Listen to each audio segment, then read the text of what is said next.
dropping. Feel the hum in your hands. This is 4D. Heat on my palms, grip locked, heart racing. Shoes hit the pedal, whole room shaking. Jersey on my back, hair pulled low and blazing. Every turn I take, got the ghosts I'm chasing.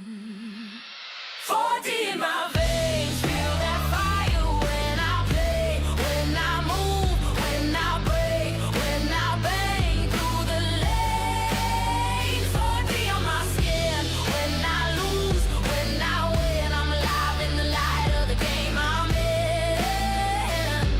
4D, 4D, 4D, it's different.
It's NTT IndyCar Race Weekend. Of course, you know what that means. When they race, we race first. And now it's time for some top split action in the 2026 IndyCar iRacing Series. Hello again, everyone. I'm Gary Godson, and welcome to round 9 of the 2026 season for the IndyCar iRacing Series. For our Saturday top split broadcast presented by 4D Racewear. As the month of May, gentlemen, is finally over and we can move on to the rest of the calendar. But our next oval is here. It is our longest race of the season, if you can believe it. It's the St. Louis 500K from Worldwide Technology Raceway. As always, joining me for expert analysis in the booth, he's my teammate and regular participant in the IndyCar Fix Series, coming to us live from the remote studios there in Mexico City, is El Patron, Antonio Estrada, and also joining us from the other side of the pond, Ryan Skywalker. Gentlemen, good to have you here. I guess the name of the game at this point is we got to start counting points. And Kevin Burrell leads the championship with 5 wins and 19 starts, but 0 wins in the broadcasted splits. Logan Edwards is second, and he has no wins at all in 9 starts. Alan Berteau is third, and much of the same vein as Logan, he has no wins. So already at this point in the season, I guess consistency is the name of the game after 9 rounds, but we're still at the halfway point, and you got to think, if someone could start a hot streak at the right time, right now, it might be their boost to a series championship. What do you think about that, gentlemen? Oh, 100%. I mean, right now, consistency is what's the most important metric here in order to make it out on a good position in the championship. It's good to be here, by the way. Hey, Gary. Hey, Ryan. Man, we're back in Gateway, or rather, Worldwide Technology Raceway here in Madison. Well, it's great to be here, man. This is a very, very interesting oval, by the way. Completely different ends in 1 and 2, totally almost flat in 3 and 4. You really need to make sure that your car is really rotating to take advantage of 1 and 2 in order to get a good exit that will propel you all the way around the backstretch to maximize your momentum and your lap time. So we're going to see a lot of different setups from the drivers here, and the strategy is also going to come into play a lot here. 5, 6 stops depending on cautions. This is going to be very interesting for whoever is managing the strategy for these guys, right? Yeah, it's great to be here as well. And yeah, this track is apart from Indy, is one of my favorite oval tracks, just because I don't know if you guys agree, but it feels kind of technical in a way, basically because as you mentioned, Tony, you've got different corners, so I guess in a way you're kind of having to adjust how you take each corner and what lines to take. So looking forward to this race, and yeah, what a great track to round out the season. And I think as well, I agree, consistency is definitely going to be the key to this race as well, with the championship being on the line. So I'm interested to see what sort of strategy these guys use when it comes to mentality and the mindset.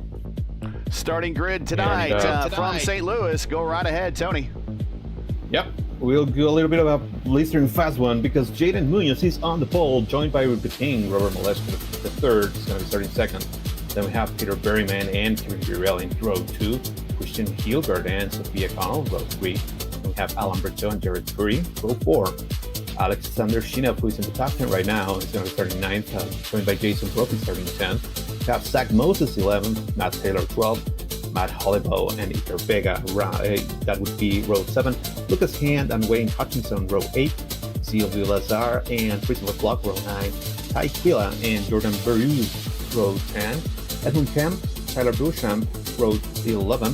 They'll have Keith Hemsa and Jason Green, row 12, and shutdown on the field as we're ready to go green, boys.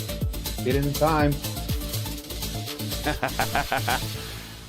Just as fast as the real cars here. That's Tony when he brings in the starting lineup as we're in turns 3 and 4, getting ready to go green for the longest race of the year. 325 miles, 260 laps, and Jade Munoz, who is starting next to Robert Molesky, has raced him too many times to know that I'm not going to waste any time and get off to a fast start. He leads the field going into turns 1 and 2 down the backstretch. A little bit of side-by-side action as Jason Brophy makes a spot there on Alexander Sheena. Jared Curry on, what was that, Alan Bertel.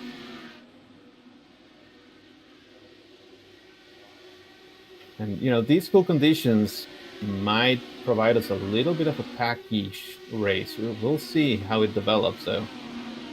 Here's your weather update. You saw the weather on the screen coming into qualifying and through qualifying. Now the race conditions, 74, partly cloudy. And the track temperature is 76. So, again, as someone that races on ovals an awful lot, whose team and you have had pretty good success here, Antonio, those are pretty good conditions to do very fast and close racing here on this racetrack. Robert Molesky goes purple. Yeah, 100%.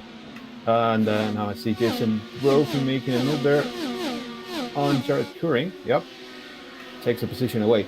Yeah, I mean, these conditions are ideal. You're not going to get a lot of tire wear, so you should be able to get a little bit more planet of a feel, especially in 3 and 4, where you want to maximize your lap speed.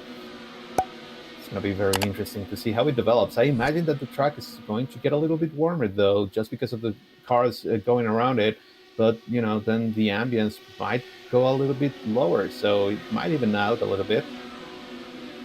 Everyone kind of playing nice right now with each other, though. Yeah, and I think that's indicative of what we've talked about.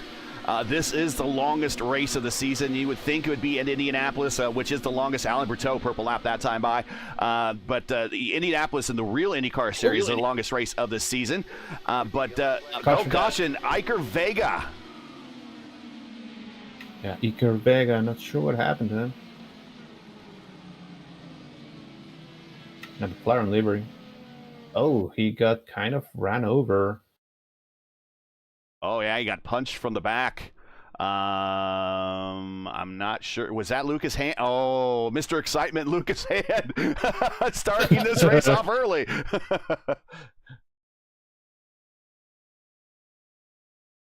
And I'm gonna guess that's the commentary jinx that Tony gave us by saying everyone's minding their P's and Q's right now, and immediately where someone gives another driver a little bit of a punt early on here at lap 6 of 260. But I was getting ready to say I would think that everyone's going to be well behaved here because this is the longest race of the season. You would think it'd be Indianapolis, but Indianapolis here in the IIS here in iRacing is at only 500K. So this is 325 miles. It's about 12 miles longer than what the Indy 500K was a couple of weeks ago. So this is our longest race of the season. So very much a marathon here for this particular race at 325 miles. And I see that Robert Maleshka is actually taking the opportunity to come in for probably everything: tires, fuel. Lucas Hand is also pitting, but I imagine he has a little bit of damage from that incident that he had with Iker Vega. But I was about to mention that this is an interesting opportunity to just, feel her up, especially if you're at the back of the field. I also imagine that Rob wants to feel his car a little bit in traffic, and being so early, he's going to be able to make any kind of adjustment that he needs. You remember, you can change the wing angle and some other settings when you're in the pits here. So definitely an interesting move from him. I wouldn't have pitted had I been in second, but I would have done it if I was towards the back of the pack. And on the screen is the possible pit strategies. We think anywhere between... On the screen, we got a 5-stop and a 6-stop strategy. If you could actually get some mileage here, you might be able to pull off a 4-stop, and it would be the way a 4-stopper works here. It works evenly, so it's every 52 laps. So we're already kind of getting into that territory now. So with this caution, I'm going to draw a big X here. These strategies might already be thrown out the window already, but we shall see. This is, again, the longest race of the season for these guys. So if they see an opportunity, and I got to believe that Robert Maleshka sees an opportunity, because I don't see that man give up track position very often. And he kind of did this, if you remember, in the Oval Series when we were here a couple weeks ago. Much shorter race, but he came to pit road very early, and also he kind of hemorrhaged spots on purpose, went to the back, and Lewis was saying the entire race, LGN was saying, it's just a matter of time before Robert gets back up there. It's just a matter of time before Robert gets back up there. And sure enough, with 5 to go, Robert's back up there. So I got to believe this is part of a longer-term plan for Robert. 100%. He doesn't do it just for kicks. There is a plan, and now I see that Silvo Lazar and who was that? Keith Henson and Edmund Kamp, who were a little bit towards the back of the pack, they decided to go in and pit right as we're going to go green. And good idea to do that. But now we'll see what Robert does here. Edmund Camp in that Paul Tracy Team Cool Green throwback livery. Of course, Paul Tracy, a former winner here. We'll talk about that here in a little bit. But you're right, getting ready to go green. Field is assuming the position up against the wall in turns 3 and 4. Pace car has left the course. Field under the command of Jade Munoz, who can bring him up to speed anytime he wants, and he does now. We're back to green flag racing at lap 8, coming to lap 9 here for the Top Split Saturday, 2 p.m. Eastern Top Split broadcast. It is Munoz, Berryman, Burrell, Hilgard, and Sophie Connell, one of our broadcast partners from our Monday and Tuesday night broadcast for the Indy NXT Series, or the Indy Next Series. She is 5th.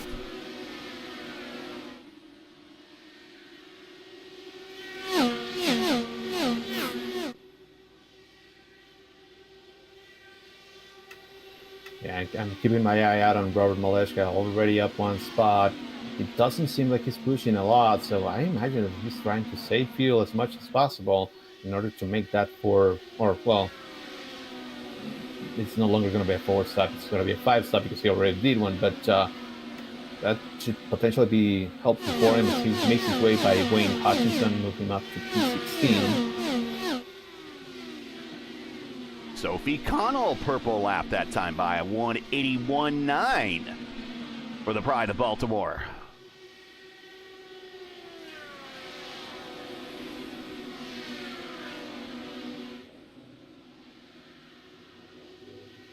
If you enjoy P1's coverage of the IndyCar iRacing Series Saturday Top Split and you respect the stream, please do us a solid. Make sure you support us by subscribing, and while you're at it, don't forget to smash like and click the bell so don't miss out on future P1 iRacing broadcast. Don't forget, next week, Robert Maleshka goes purple lap at a 182.9, a little bit further on back, so no surprise there. But don't forget, next week, right here, same time, same channel, it's the second running of the P1 600. It's a 600-kilometer race at Michigan International Speedway, promoted and a special committee event by us here on P1. That is next week. We're expecting 35 plus drivers to be in that lineup with a prize pool in excess of $600. That is next week, 2 p.m. Eastern, right here on P1 during the IIS off week. Yes, sir. Looking forward to that. That's one of your favorite tracks, but everyone likes that track. Michigan is a lot of fun. Breteau and Jason Brophy in a little bit of a fight there for P6.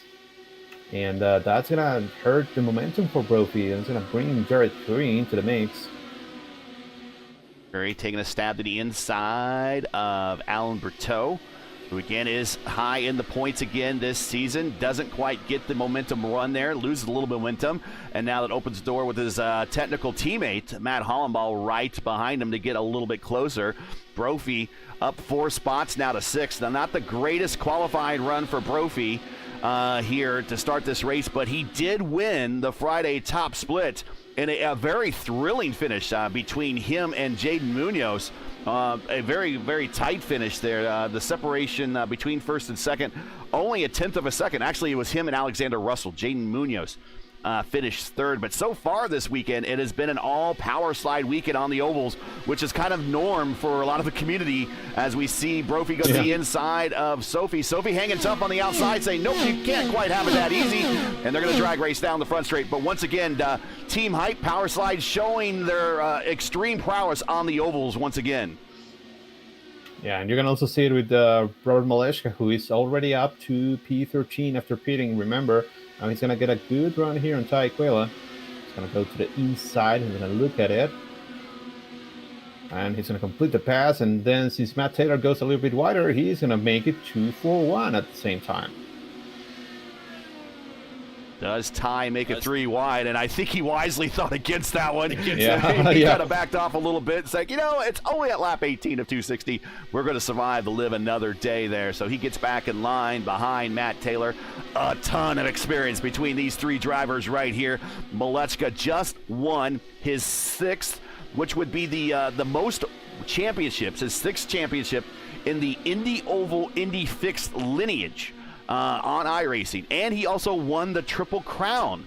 He is the only driver in the history of iRacing, and I've done a lot of digging. So in the top and broadcasted split races, he is the only driver to win the Triple Crown, and that's a historic Triple Crown. And when I say historic Triple Crown, those are races at tracks that are known to be historic IndyCar Triple Crown tracks. Indianapolis, Pocono, Auto Club, Michigan. Those 4 tracks, there were 3 of them on the schedule for the last Indy Open season. He won all 3 of those, and he's the only driver to win the historic Triple Crown. There's one other driver that has won what I call an extended Triple Crown, which is 2 of the Triple Crown races, and for some reason on that schedule we had Daytona.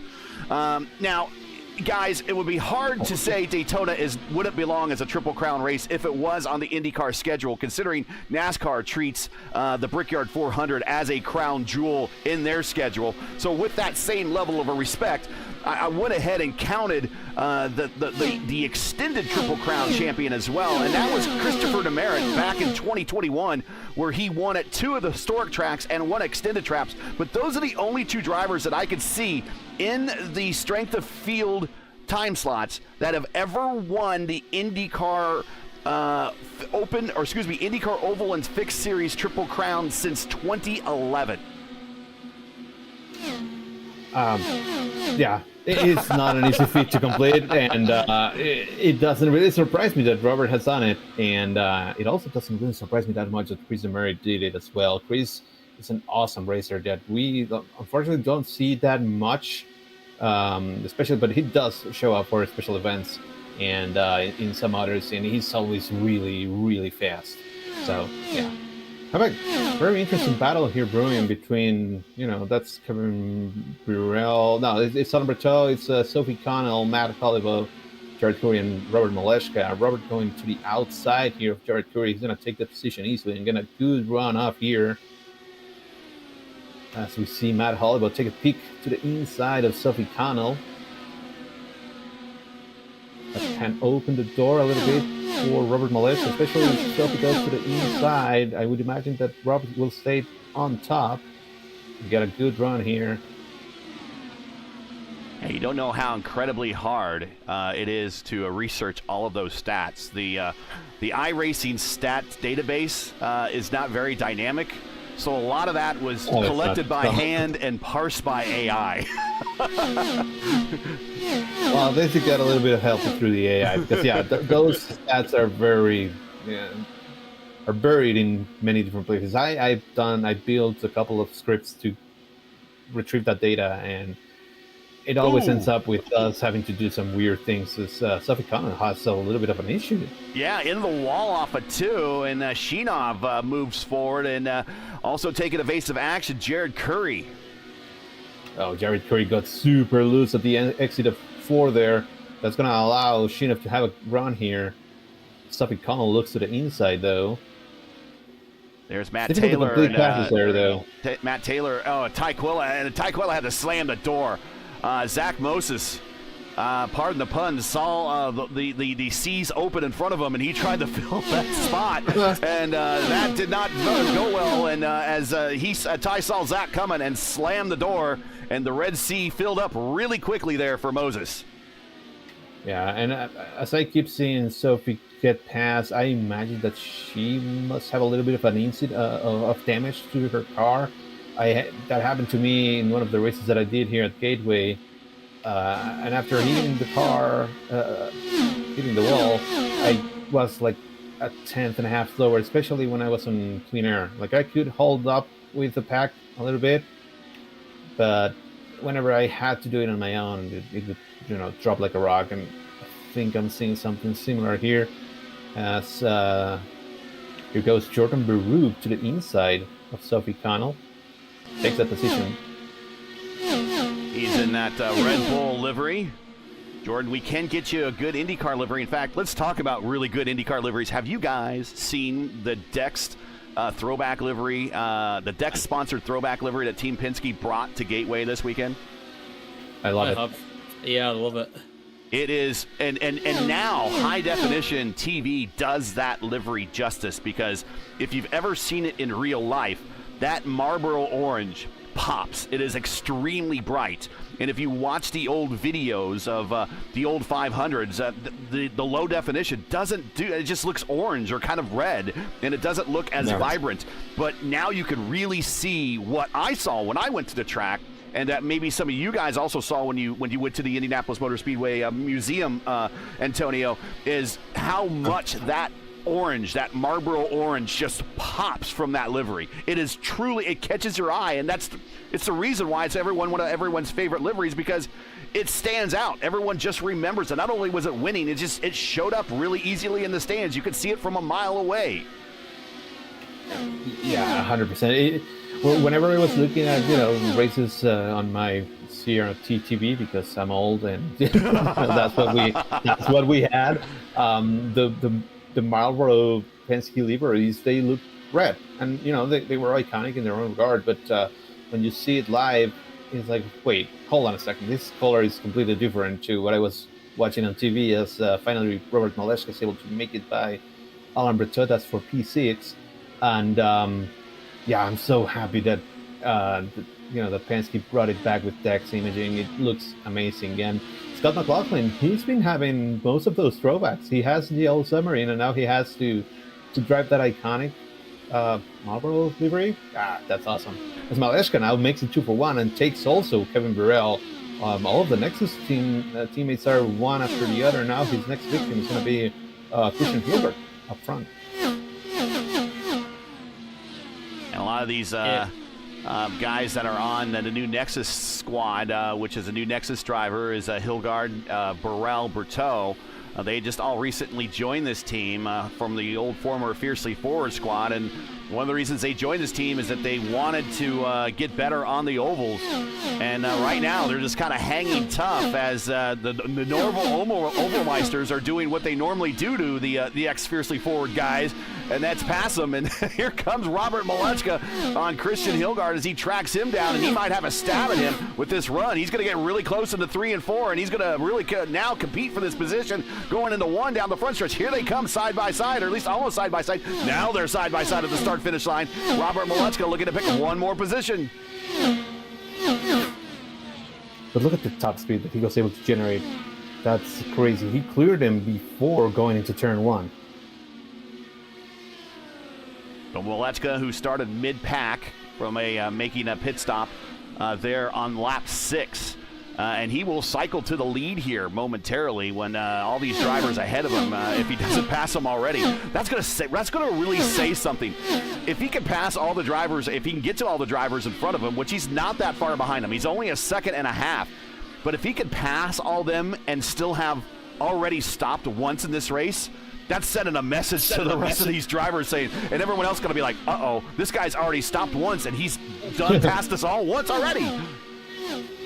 Well, yeah, that's what happens when you see Robert Molechka and your relative anyway. Like, behind you, it's just like, okay, well, that's fine.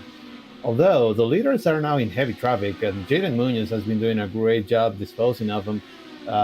He has just gone by Silvio Lazar. Next in line is Keith Henseth, who's currently running 21st. But, he hasn't been able to close the gap there. Save that voice, Antonio. We got to keep you for the rest of the race. Yeah. And there we see Munoz by. Brophy is now up 8 spots to second as they are in the middle of lap traffic. Peter Berryman. A whole lot of green cars in this picture. Holy cow. Everyone just throwing the green car myth into the wind tonight. There you see a whole field of green, different shades of green coming at you. Don't they know that green is not necessarily good luck? Look it up. Do it. Everyone, if you're watching at home, if you don't know the green car myth, make sure to look it up. It is true, and the only approved racing green is British racing green. That's the one the racing gods apparently forgive. But other shades of green supposedly bring bad luck. As Robert Molechka to the inside of that Paul Tracy Team Cool green. Also, Franchitti drove that as well. And he goes to the inside again of the next car, which is Himsoth. I believe that might be Lazar. That is Lazar, excuse me. Yeah, next in line is Hemseth for Molechka. And then now he has a clear view to Peter Berryman in front of him. Yeah, remember I said he was a second and a half behind? No. He's now 0.8 of a second behind Berryman, so he is really cut into that lead. He's actually, I think he was a second and a half behind Berryman at the time, so he's cut that lead in half. He's 2.3, 2.6 to the leader. Sorry, go right ahead. No, I was just going to say, cue the Jaws team. It's going to happen. Da-dun. That's the best way to do it without getting copyright stricken. But hey, also, Brophy has closed the gap towards Munoz. He was like 0.4 behind. Now it's only 0.1. Although I don't think he wants necessarily to pass him. I think he's a little bit happy just saving maybe a little bit of fuel here, maybe running a little bit of a higher map, and just, saving your stuff until it matters. Which is not going to matter until, way later in the race. Yeah, I agree with you there. There's really no reason at this point, if you're hanging with Munoz, to pass Munoz unless you're that much faster than Munoz. And right now, he seems to be okay with Munoz's pace as they're continuing to pace pretty much the rest of the field with the exception of Molechka, who is probably the fastest car on the racetrack over the course of this entire stint. In fact, he holds the purple lap at a 24.6. Set a little bit earlier in this race, but Brophy looking to save some fuel, and it looks like Powerslide Team Hype has really casted the widest net possible. They are on both strategies right now. Brophy stayed out at lap 6. Molechka came to pit road on lap 6. While it's not much of a different strategy, they definitely have all bases covered at the moment. Yeah, 100%. And it's always good to have options, right? And I think that's what Molechka was doing, giving himself a little bit of a cushion in case something happens. And now he's going to be probably the last car to pit whenever we have our green flag pit stops, because he's going to have the most fuel. Today's coverage is brought to you by 4D Racewear. Check out their line of made-for-sim racing gloves, shoes, and apparel. Visit them today at 4dracewear.com or click on the link in the stream description. Closest battle on the racetrack starting to now turn into a battle between Alan Berteau, Hollenbaugh, and actually that is the closest battle for position as they've kind of broken away from Ty Quilla in 8th. Yeah, but also Jaden Munoz pit stop, and I think Brophy's going to be able to squeeze another 2 laps here at least. That's the benefit of not leading, of not being in cleaner. Very Munoz on pit road, and we also saw Hollenbaugh come to pit road as he came down off the speed. We have to enter off of turn 3 here. Peter Berryman on pit road. So everyone right at 50. And that's interesting. They are just shy, even though we did have a little bit of caution in that period, of getting to that 52 mark. And that 52 mark is more of a 4-stopper. So looks like a lot of these drivers are committing themselves right now, if we go green for the rest of the way, of about another 4 more stops. Certainly looks that way, but at least, your current leader, Robert Maleshka, he still can do a couple of laps. At least another 5, maybe 4. Yeah. He came in at lap 6. Brophy on pit road. Berteau on pit road. Sheenov in the Hello Kitty livery on pit road. There goes Brophy leaving. So now back up front. The man that stopped early at lap 6 and is now your leader. And Lucas Hand, who also stopped at lap 6. He is in 2nd spot. But he is effectively a half a lap behind. That's how bad the pace, or not, well, not, I want to say how bad the pace of Malechka is, how good the pace is. But here comes Hand. As he comes down, make sure he gets under that red square so he does not get a penalty coming to the pit access road. The orange square, excuse me. And now he comes around the corner, and let's talk about that. Oh, he gets loose. Watching Lucas Hand, let's talk about the entry to pit road here, Tony.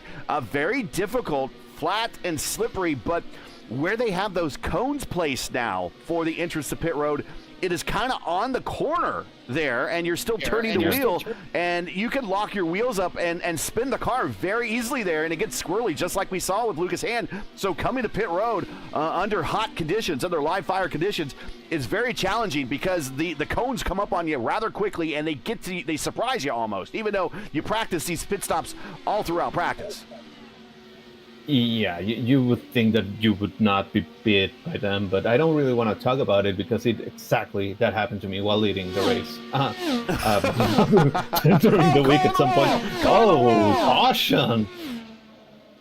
I'm not sure who that was. That's Lucas Hand. Lucas Hand in the wall coming off of pit road under acceleration.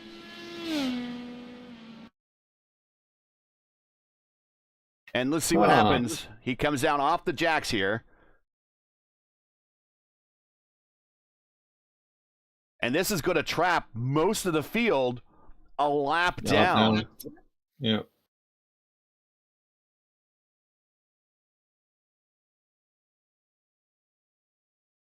And here we went back a little bit further than we needed to, but watching Hand as he completes his pit stop down off the jacks, moving.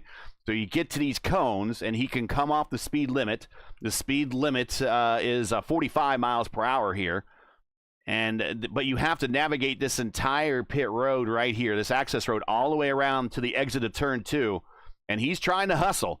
And cold tires, and there's not different tire compounds for this racetrack. And really, very lucky, a slight kiss of the wall there. I don't know how much damage it did, but rather lucky to come up the racetrack and not have any traffic coming through at that particular point. Drivers still coming around awfully quick there as he tries to turn the car around, but the auto stewards having no choice but to throw the caution at that point. Robert Malechka coming to pit road to take the opportunity that's going to allow just about the entire field to get a wave around. But Robert should come to pit road as the leader and leave as the leader. He will, yeah. And he's going to have the better tires. He has the best fuel mileage out of everybody of the leaders. And these actually just added another couple of laps to his fuel bank, if you want. Man, he made it all the way to lap 57 for his, technically second pit stop, but realistically, as it would have been the first. So, yeah, very, very nice. It really that time it really worked for him, and that's something that you want to do here at Gateway, because of that but both pit entry and pit exit are very, very slippery. Pit entry is super tricky, and then you have to do that, heavy and very tight turning, and sometimes you can hit the wall, as I did, by locking up the rears. And then pit exit, pit exit. If you don't manage your weight jacker and if you don't drop it down to make sure that the right rear has a little bit more grip, and if you try and hustle, it will probably just snap on you on pit exit because it's a very slippery surface over there. So if you're able to manage and get a couple of additional laps while everybody else pits, you're going to be in a great position if somebody makes a mistake. And we just saw it happen, and that's going to benefit the King, RM3. So starting with Zach Moses, who was the first car behind the pace car, everybody in line up to Robert Malechka will be getting the wave around. So if you're caught behind Robert, which is Wayne Hutchison, Sylvu Lazar, and Kump, they are all caught behind the pace car right now, or behind the leader, and they will serve as a little bit of a buffer for all those trying to reach Robert. You see that he has a 3-car buffer, and then Munoz, who when he completes the wave around. Oh, man, yeah. He's going to have such a big buffer.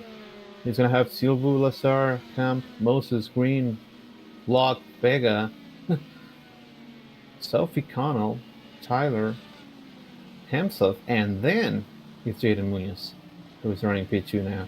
So, 10, 11 cars between the leader and second place. Yeah, and all of those cars are fighting for position on their own with the car next to them for the most part. So getting ready to go green, and Robert's going to restart this race with a very comfortable lead and almost a leisurely start for Robert on the main straight. We're back to racing here at lap 58 to 59.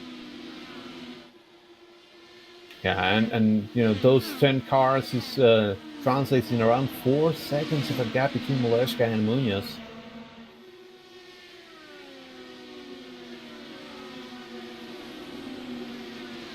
And again, they're all fighting for position. Iker Vega, Christopher Block, that is for position. Sophie Connell, who might be driving a little bit of a damaged car, that is for position. She's back in 19th. Ooh. We were going a little bit of a 3-wide situation between Holibaquila and that's Peter Berryman. Oh, and we got a caution. Another caution. Not sure where we got the caution. Oh, there it is. Keith Himsoth. We'll go back, and again, we're watching a 3-wide battle here. And he gets makes a little contact with one of the Fiercely Forward cars. I'm not sure who that. Excuse me, Nexus. One of the former Fiercely Forward drivers for the Nexus eSports team. I'm not sure who that was. Kevin Burrell. Burrell, the general. And that's a shame for him. So he didn't really have anywhere to go. He's trying to stay out of everyone's way. Yeah, he knows that he's a lap down, so he's just trying to stay out of everyone's way. He stays high. Let me see. And there's a contact. And Burrell, does he get the wing back? He does. He is forgiven for the contact, but nevertheless, we are back under caution. Yeah, but Burrell's pit, and I think he might have a little bit of a damage from that incident. He's going to come to pit road. He will have one of his wingmen, Alan Berteau, come to pit road with him. Your teammate, Ty Quilla, coming to pit road. So, again, no tire limits here in the IIS, so smoke them if you got them. They don't have to worry about a tire bill. You put on another set, might as well. And that's what a lot of these drivers are going to do. More importantly, they're going to top off that tank. But Malechka stays out, Munoz stays out, Brophy stays out, Hollenball picks up some track position, he stays out, Berryman stays out, Hilgard stays out, but everyone behind Hilgard, 7th on back, they all are coming to pit road after this quickie yellow after the restart here to top off that tank and attempt to do what Robert Malechka just did for the first stint. Yeah, I was about to say it's a very good decision for Taquila, Burrell, Bertot, Curry, Sheena, and Taylor.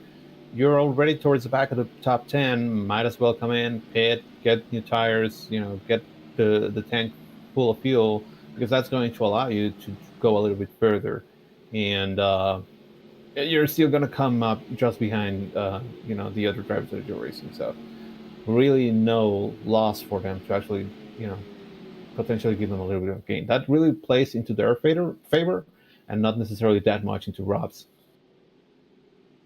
We're getting ready to go green next time by. Classes in session. Here's your IndyCar history lesson for Gateway. CART and IndyCar have raced here 17 times between 97 and 2003, and again beginning in 2017 through today. As I mentioned, is a staple oval event on the NTT IndyCar schedule that draws decent crowds every year, thanks to the Bommarito Automotive Group and their promotion. The track record set back when the track was brand new, set by Raul Boisel. There's a name we don't talk about very often, a speed of 187.9. The IRL IndyCar track record, Will Power in 2020 at the speed of 192.3. I don't think we'll see that beat this weekend. The career wins leaders here, Joseph Newgarden is the king of the Archway with 5 wins, including 3 in a row from 2020 to 2022. Scott Dixon has 2, but no one else has 1, and more than 1, excuse me. And there you see the list of names that have won here. It reads as a literal list of who's who in IndyCar history: Paul Tracy, Alex Zanardi, Michael Andretti, Juan Montoya, Al Unser Jr., Gil DeFerrin, Castro Neves, Will Power, and Sato.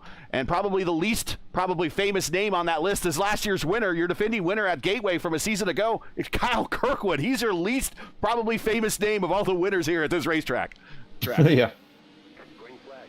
So we're getting ready to go back to green. Jaden Munoz wasting no time, trying to close that gap to Rob Maleshka.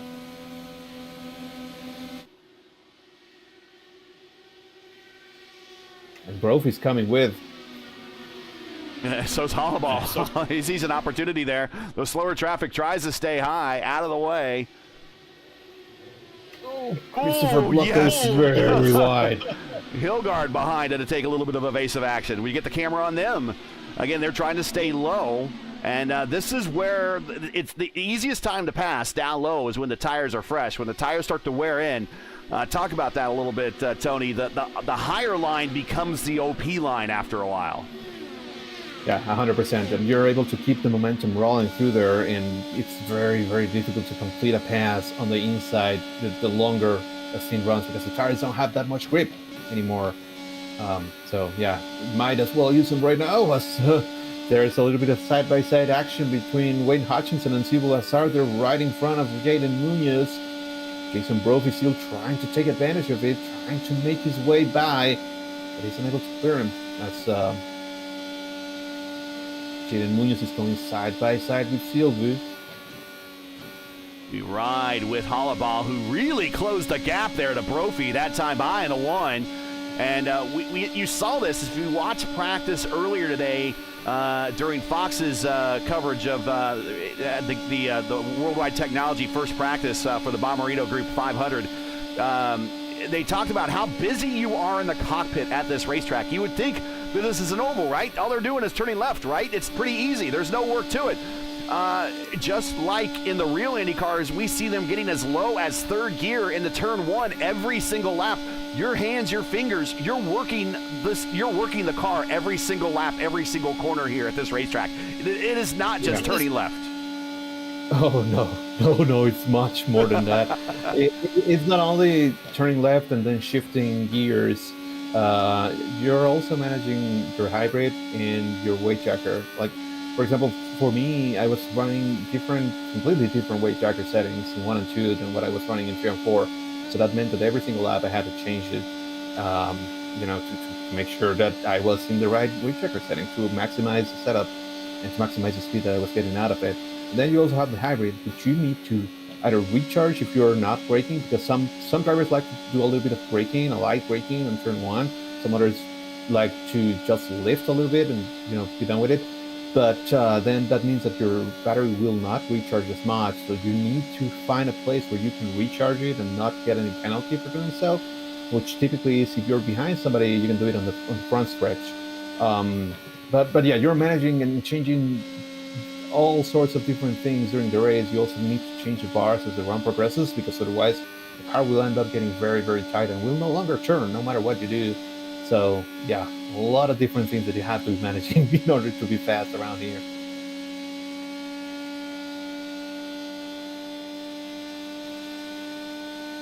when would you expect drivers to start using more of the highline? By the way, Tony, just out of interest, would you expect them to maybe start using that maybe halfway through the race, or when there's more grip on the outside, or on the highline? Sorry. I was using it every single lap since the drop of the green, because it just gives you a little bit of boost, especially on the backstretch. Like coming out of turn 2, that's where I would typically start deploying my hybrid, which would allow me to get a little bit more of a more momentum and more speed through 3 and 4, and then recharge a little bit on the front stretch. I would imagine that there are many drivers doing it right now. You can also get away with not using it for the entirety of the lap, and that way you don't have to worry about it. But I would imagine that come the second half of the race, or maybe the last third of it, you're going to see every single one of them deploying and recharging every single lap. Once again, in a very familiar position from that first stint, Jason Brophy just riding right behind Jaden Munoz.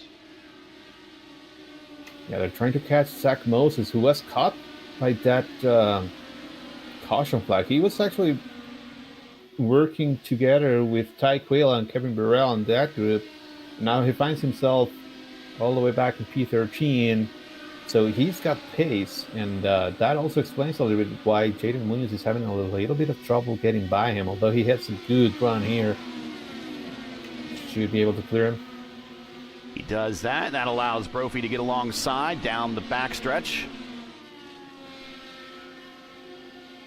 iRacing has done a really good job at getting this scan of this racetrack updated. If you remember, the backstretch used to have a big opening. That was the crossover point that they allowed the trucks to drive into the pit area in real life, and that used to be back there, and drivers would sometimes use that.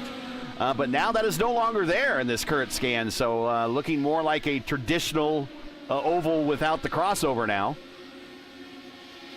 Yeah, that was dangerous. I remember an incident. Somebody went a little bit, towards the right, hit that wall, and then bounced back in front of the field. Funny in hindsight, but it was very funny. Weird. It wasn't funny at the time when you're on the racetrack and it happens in front of you. We're lap 78 now of 260. Your leader is Robert Malechka, Jaden Munoz, Jason Brophy, Matt Hollenball back up the fourth now. He's up 9 spots. Peter Berryman hanging out in the top 5 all race long is in 5th. Christian Hilgard is in 6th. Ty Quilla up 12. He does reasonably well here. In fact, your whole team, Tony, does reasonably well here. He's up 12 spots to 7. Kevin Burrell, your points leader in the series and 2-time defending series champion, looking for the three-peat at the midway point in the season. He is down 4 spots, but still a top 10 and 8th. He does have a bit of a rear gunner with his teammate Alan Berteau right behind him. And your other teammate, Tony, Jared Curry, has worked his way, or has maintained his position in the top 10, down 2 spots from where he started in 8th. But he bookends the top 10 to Robert Malechka leading this race right now. Yeah, no, 100%. And, on the, Satellite Rogue Alliance, we have been working very hard in many of the sets. Credit to Rashad, credit to Jesper, and, the entire group, really, that have been pouring a lot of thought, a lot of testing on the sets. And, the team as a whole has improved. And you can see it right now with, Matt Holliver running in P4, Ty running 7th, and Jared running 10th. So, overall, really, really good. And this is just the circumstances of the race, but you can see that Matt is keeping up with Brophy from the team hype and from Jaden Munoz. It's just that Rob is 3.5 seconds in front of everybody because he had that huge gap with all those lap cars. But this we're still in the first third of the race. Still a long ways. Yeah, we're not even lap 100 yet.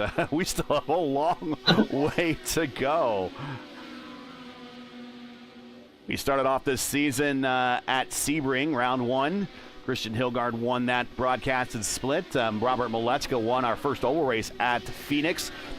Peter Berryman won his first race of the season at St. Petersburg in round 3. Brandon Rosenborough won a very wet race at Barber for round 4. Jaden Munoz visited victory lane in round 5 at Long Beach. Christian Hilgard won his second broadcasted split race of the season, Indy GP in round 6. Rashad Craig won at Indy in a just an awesome drive from 5th on back and a late stop to get the win there. Then Berryman came back to visit victory lane once again at Detroit at Belle Isle in our last race last week. So Berryman with 2 wins this season, Hilgard with 2 wins this season. Could we be seeing the second win this season for Robert Malechka in the broadcasted split? Well, he is certainly on a good roll. He is the king of the ovals, much like, I guess, Joseph Newgarden kind of is in the real IndyCar Series. But Robert way out front right now by 3.6 seconds. I guess kind of cruising. There you see Jade Munoz getting close to the wall off of 2, and that is P2 right behind him. That is the difference on the racetrack.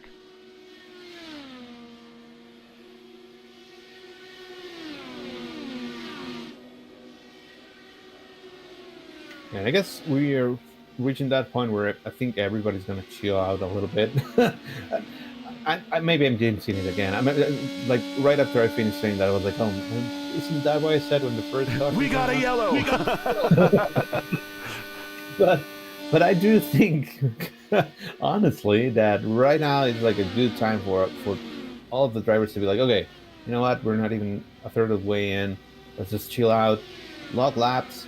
There is no reason to passing anybody right now. Most of the gaps are being maintained. Robert Malechka, Munoz, 3.5 seconds. That's kind of what it's been since the drop of the green.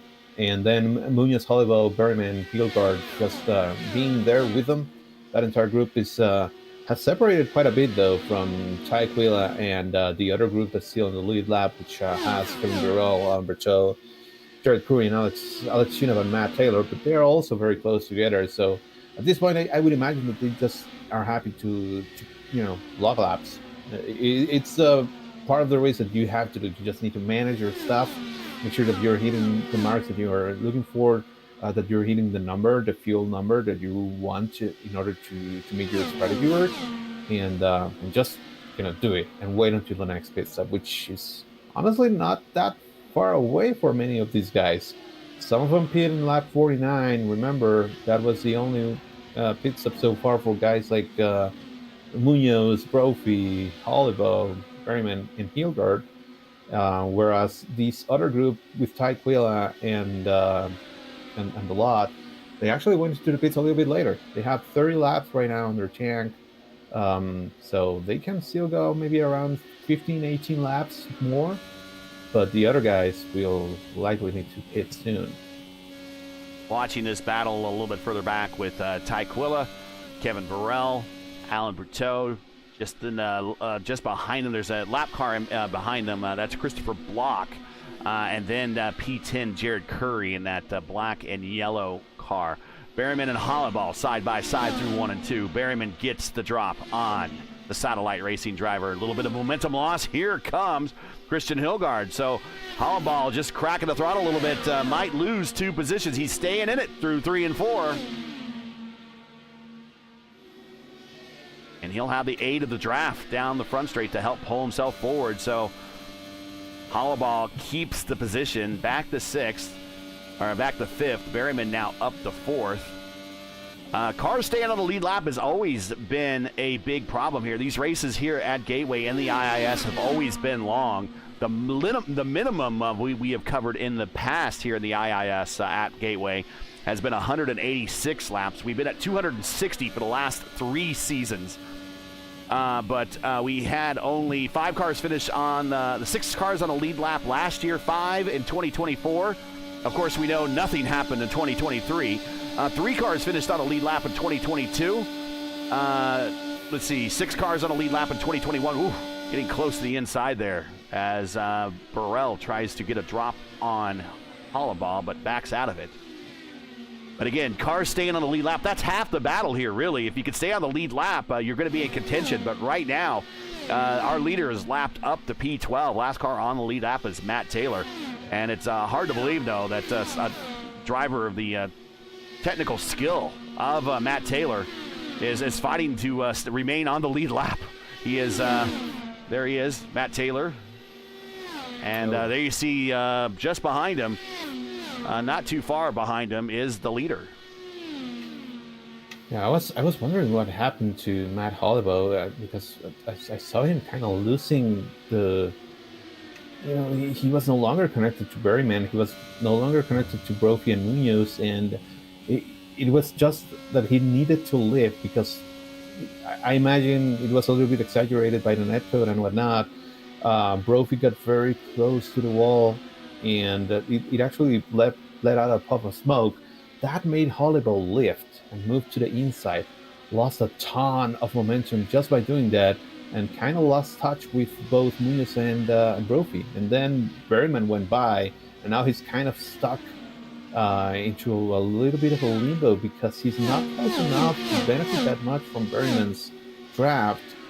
And rather, he's at risk of losing that position to Christian Hilder. As we see, who's that? Is that Munoz? Who's pitting? Yep, Dan Munoz. Pit road. Whoa, he slid through the cones there. But he's going to pit road. This is a scheduled stop for the car that was in the top 5. Right at about lap 100, at lap 99. Robert Malechka still out there in heavy traffic at the moment. Here comes Matt Holloway to pits. All in ball, pitting. Yeah, that pit entry is treacherous. I'll try to. We'll find a driver that's on pit road, and as they're on the access road, and we'll try to cut to an in-car. Here we go, Christian Hilgard. We'll cut to the in-car for Christian Hilgard.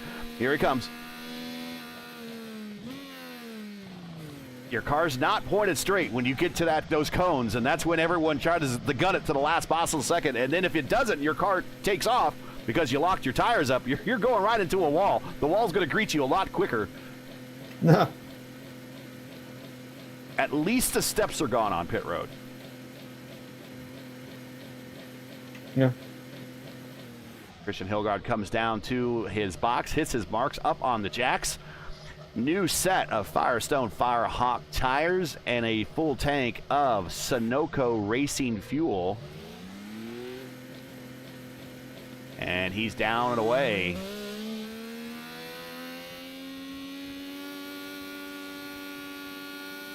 Robert Malechka had to make it pretty wide there with some of the lap cars just to make it by. Go back Still and up watch. front. Go back and watch that. It was like a couple laps ago. So yeah, Sophie gets tucked in and makes things a little bit easier for him. But again, the easiest thing to do, and you could tell us firsthand because it gets so close off the quarter exit there. It pushes the 11 kind of up in the wall, but Vega gave him room. But the best thing to do for anybody that's watching these and like, what if I get in a situation, I have a Robert Malechka running me down, I'm lap traffic, what do I do? The best thing to do, and I think everybody here in the booth will agree, is remain predictable. Don't jerk the wheel, hold your line, pick a line and stick with it, and allow the leader to just work his way around you. yeah, 100%. Just do your thing. If you have been running the high side, keep running the high side. If you have been running the low side, keep running the low side. As Malechka is finally making his pit stop, that's going to pass the lead back to Alan Pacha. But yeah, just stay predictable. Ooh, he gets a little bit squirrely. We were riding with him right there to give you another idea of what's it like to come to pit road here from one of the real pros. There you see the stint lengths. We've been showing that stat for a while, but now with everyone coming to pit road, we'll just go ahead and show you the gaps between the leaders, or the leader.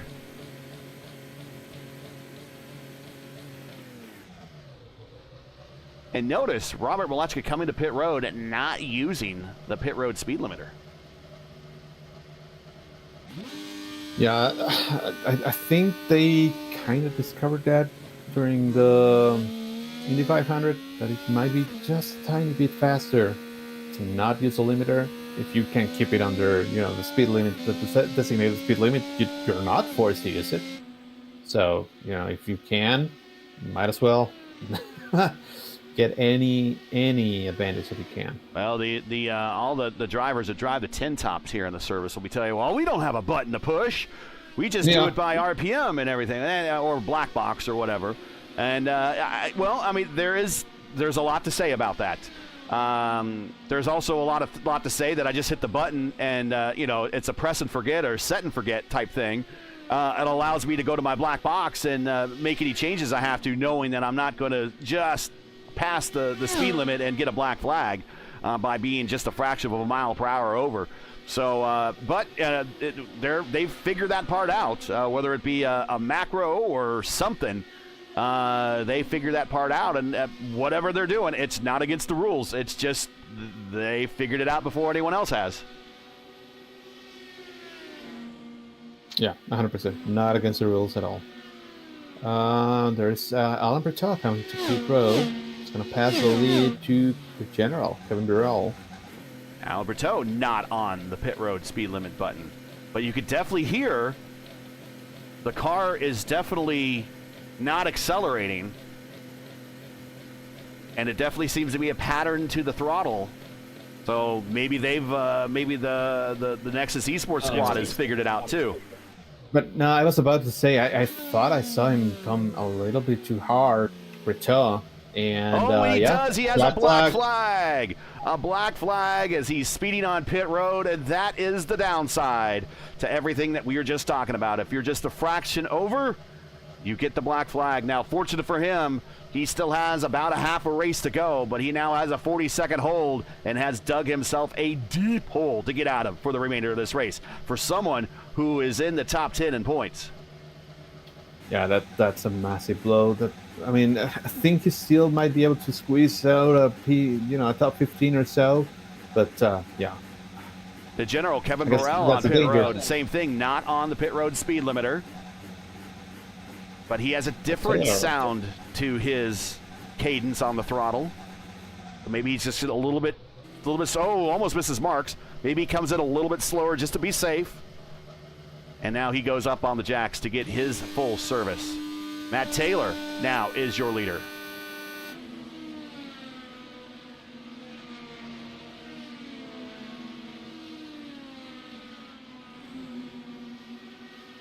Checking in chat, we got Freebird Caleb Brashear.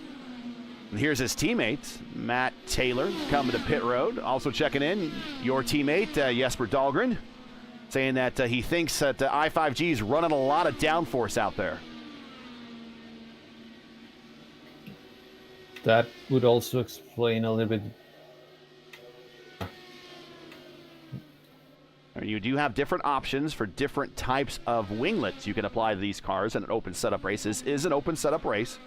So they might be using, we'll just to show you some terminology or say some terminology here. It might be a little inside baseball. We'll explain it. Don't worry.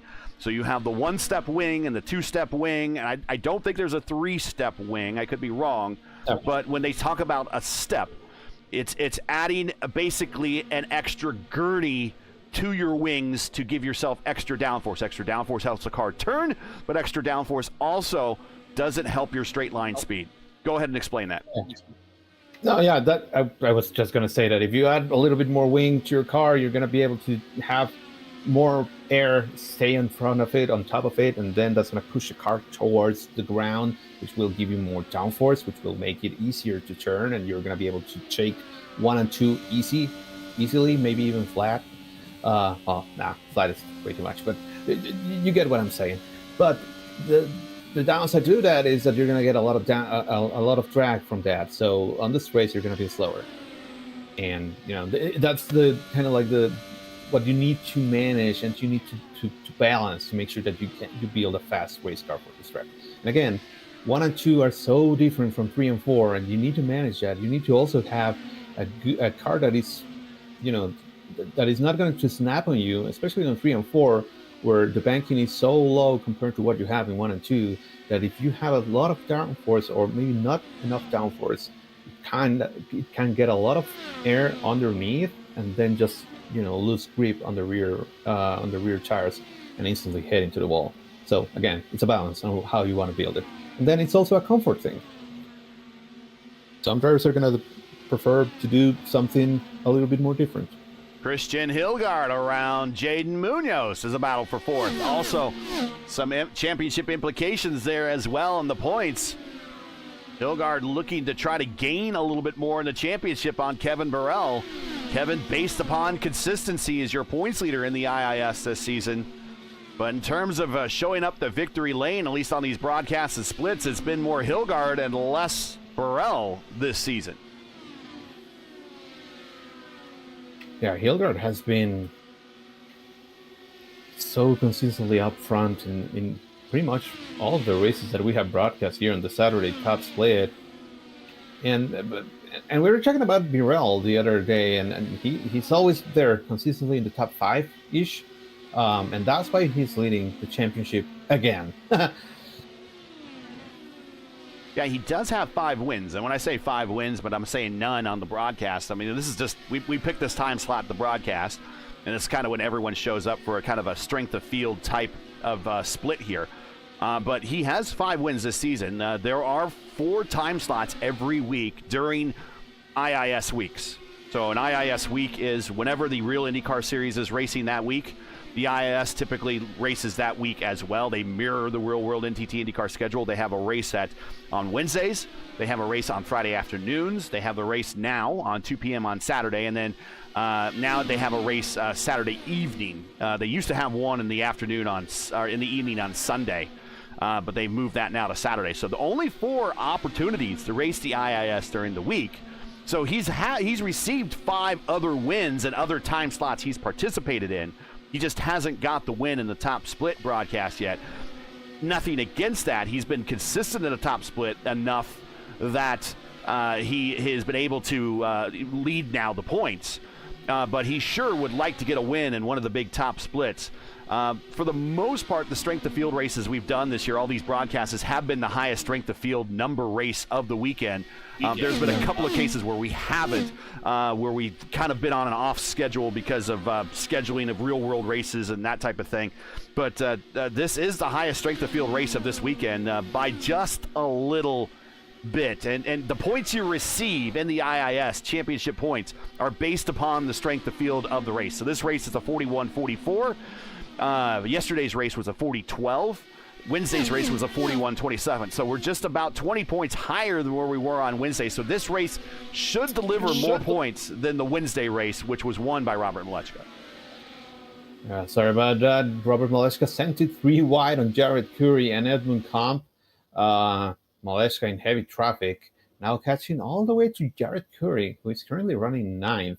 So now his next up front, let's see. Up front is Kevin Burrell. Yeah, just we were talking about him and Curry trying to stay on the lead lap. They go 3 wide, and Robert must be feeling really comfortable in the car to take it 3 wide. Must feel really comfortable about racing Jared as well. That's put a lot of faith in your fellow iRacer to give yourself a lot of room, and he gets on by there in that 3 wide move you were talking about. So he is now lapped up to P8, and the next car right in front of him is Kevin Burrell, who's the last car on the lead lap. And Kevin, we're about 3 laps shy of the halfway point, and he does not want to go a lap down at the halfway point.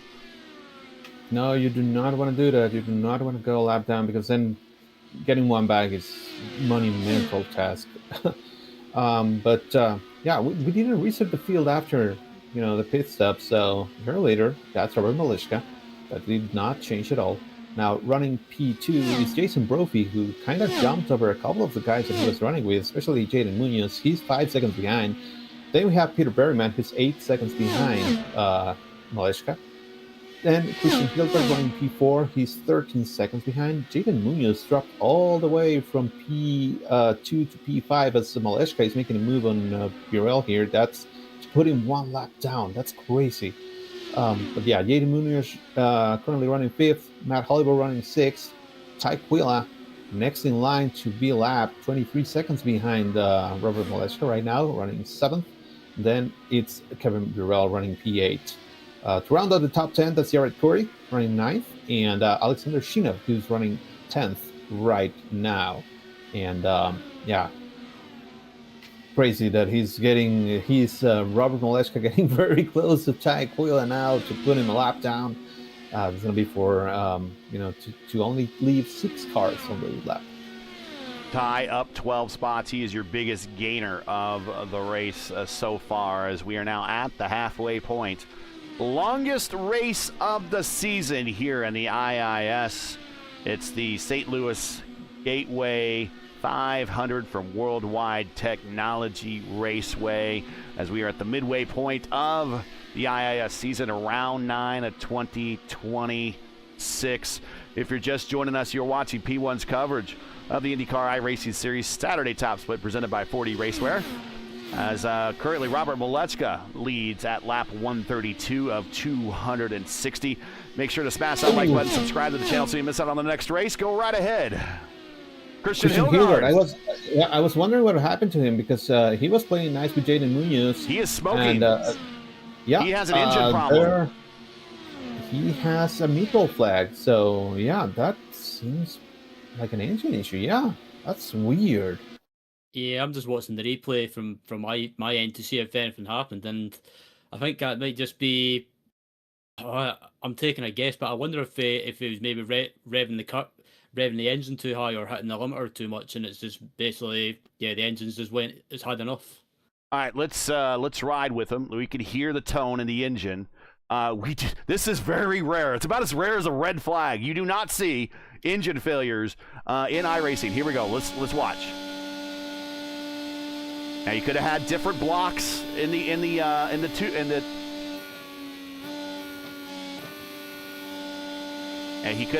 could have different cooling through the side pods. Let's listen to him here. I think this is one that occurs right here.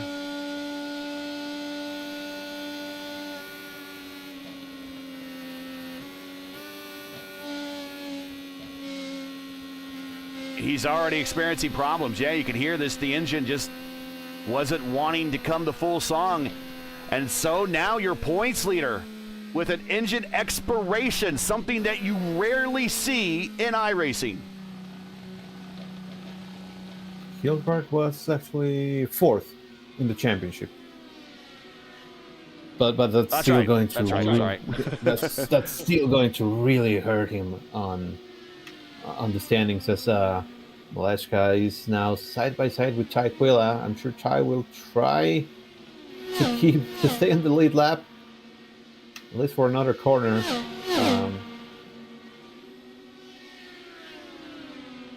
Man, that's weird. I would imagine maybe oil pressure going a little bit too high, maybe water pressure, maybe running the engine a little bit too hard, like Ryan was saying, maybe going like, I don't know.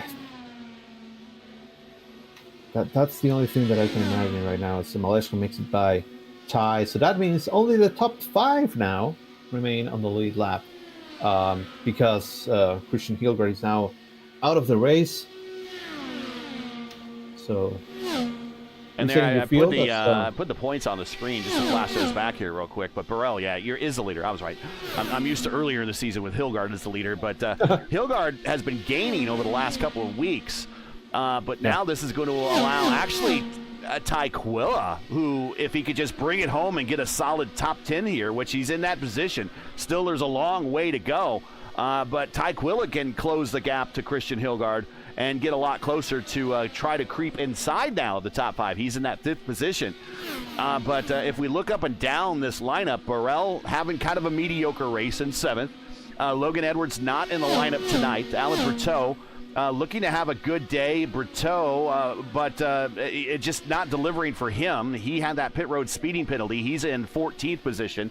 Hilgard now out. Quilla, well, he's inside the top 10, but he just went a lap down. He's at 6th. Sophie Connell started the day good for the Pride of Baltimore, but she is back in 15th right now, so she's just hoping for more attrition in front of her. Ethan Morris not in the lineup. Amon Lal not in the lineup. Esteban not in the lineup. Shinov is in the lineup, and he has worked himself into a good race in P9 in the top 10. He's currently 10th in points, kind of right where he normally about runs, and he might gain on some points here in the championship. So points are still fluid here right now in the IIS, And with what's going on in this race, and we are just only past the halfway point, a lot still to go, and a lot has happened. Yeah, definitely a lot has happened. Let's let's go down to pit road real quick and bring in Christian Hilgard into the booth. And bring him in. Christian Hilgard joins us here on the broadcast. Engine expiration, something that you don't see very often in iRacing. What happened? What happened? It was water temperature. I was running behind Alan, of course, who unfortunately got a penalty. So he came out right in front of me, and I was like, okay, well, let me stay behind Alan here. I needed to get some sort of an advantage on Pete to try and get P3 here. We just didn't have it on pace. Put it on map 5, and the water temp got really high. Asked the guys, is it fine? And Kevin's like, yeah, I've been running at like 131, 132 C for the entire race, pretty much. Yeah. He was fine. I ran it for 3 laps. Engine blows up. What can you do? It's very unfortunate. Definitely going to be expensive in the championship, of course. I already had 2 drop weeks, and well, unless I also run slot 4 here, that's 3 drop weeks. It's going to be very difficult to overcome. That is so rare. I could count easily on my hand the number of times I've seen an engine expiration during a broadcast that I've done. I mean, it's that rare. And it's almost like that in real racing. I mean, very rarely do we see engine expirations happen. I think Will Power had one at the 500. And I think that's the latest one we've had. So even with the reliability in real world, it's kind of there, but you just don't see it even in the real world. And I would imagine it's probably pretty surprising for you to even have it here in the virtual world. We're sorry to see you miss, or at least have to retire early here. We will probably see you back in a couple weeks when we get to Road America. Anybody want to shout out before we let you go? Yeah, just shout out to the team, to Kevin, who's still in the running, hopefully for a good result here. He's going to be gaining a lot in the championship, but still, it's I'd rather lose it to a teammate if anything. So we'll see if we can come back from it, and if not, then I'll be happy to see him win it. A disappointing day and a disappointing end to the day for Christian Hilgard with an engine expiration. We'll catch you in a couple weeks. Maybe we'll even catch you in the lineup if we get down to the alternates for the P1 600 next week, but we'll definitely see you in 2 weeks when we get to Road America. Definitely Road America. Yeah, fingers crossed for the 600. Looking forward to it. That is Christian Hilgard. What a shame. But it was water temp. I mean, that is faith in your teammate. No, it's fine. Go ahead. It's okay. It's okay. Disregard. It's like, never mind the engine warning light on. Just, keep going. And that's what he did. And 3 laps later, boom. Thing is, typically, it's no problem. Like, you're going to get that kind of warning or warning from the car, but it's fine. Like, that's what happens when you're running one of the higher maps where the output of the fuel is not as big as it can be. As we also have pit stops right now happening. Munoz already did his. Oliver did his. Berryman is right now on hits. Brophy pitting in. But yeah, I mean, typically it's gonna go. It's gonna get hotter, but you should be fine. So, like you said, it's very, very rare to have those sorts of incidents, and it's a shame that he did. Let's talk about something else he mentioned. He mentioned going down to map 5 to kind of save on some fuel. The leaner you run the engine, also, it increases the temperature as well. I think a lot of that has to do with the fuel flow not cooling the engine as much because you're reducing the fuel flow to the engine. But when you turn that mapping down, that also increases. You would think it would be the other way around, right? It would make more sense. I turn the engine down, it's going to work less, it's going to be cooler. But it's not the case in the IndyCar. You turn it down, you can run it too lean, and that will cause the engine to overheat. That's exactly right. And just like you described it, because you don't have that much fuel flow, because you're restricting it in order to save that fuel, well, then that fuel is now no longer helping with the cooling of both the oil and the water. So if the water gets extremely hot, well, then the engine is going to grenade itself, which is what happened here. But again, typically you can just run by that limit. And I remember we even did a race in Dover a couple of seasons ago, or maybe years ago, where the engine was all the way into the red all the time. You did have to manage it a little bit, but still, you didn't see that many engine failures. So, definitely an outlier, not something that you would typically see. But the way that you explained it, that's exactly right. Yeah, in fact, actually, one of the few engine expirations I have seen on a broadcasted race I've done was at Dover. Back in the old, I think it was the Revolution Indy League, the RIL.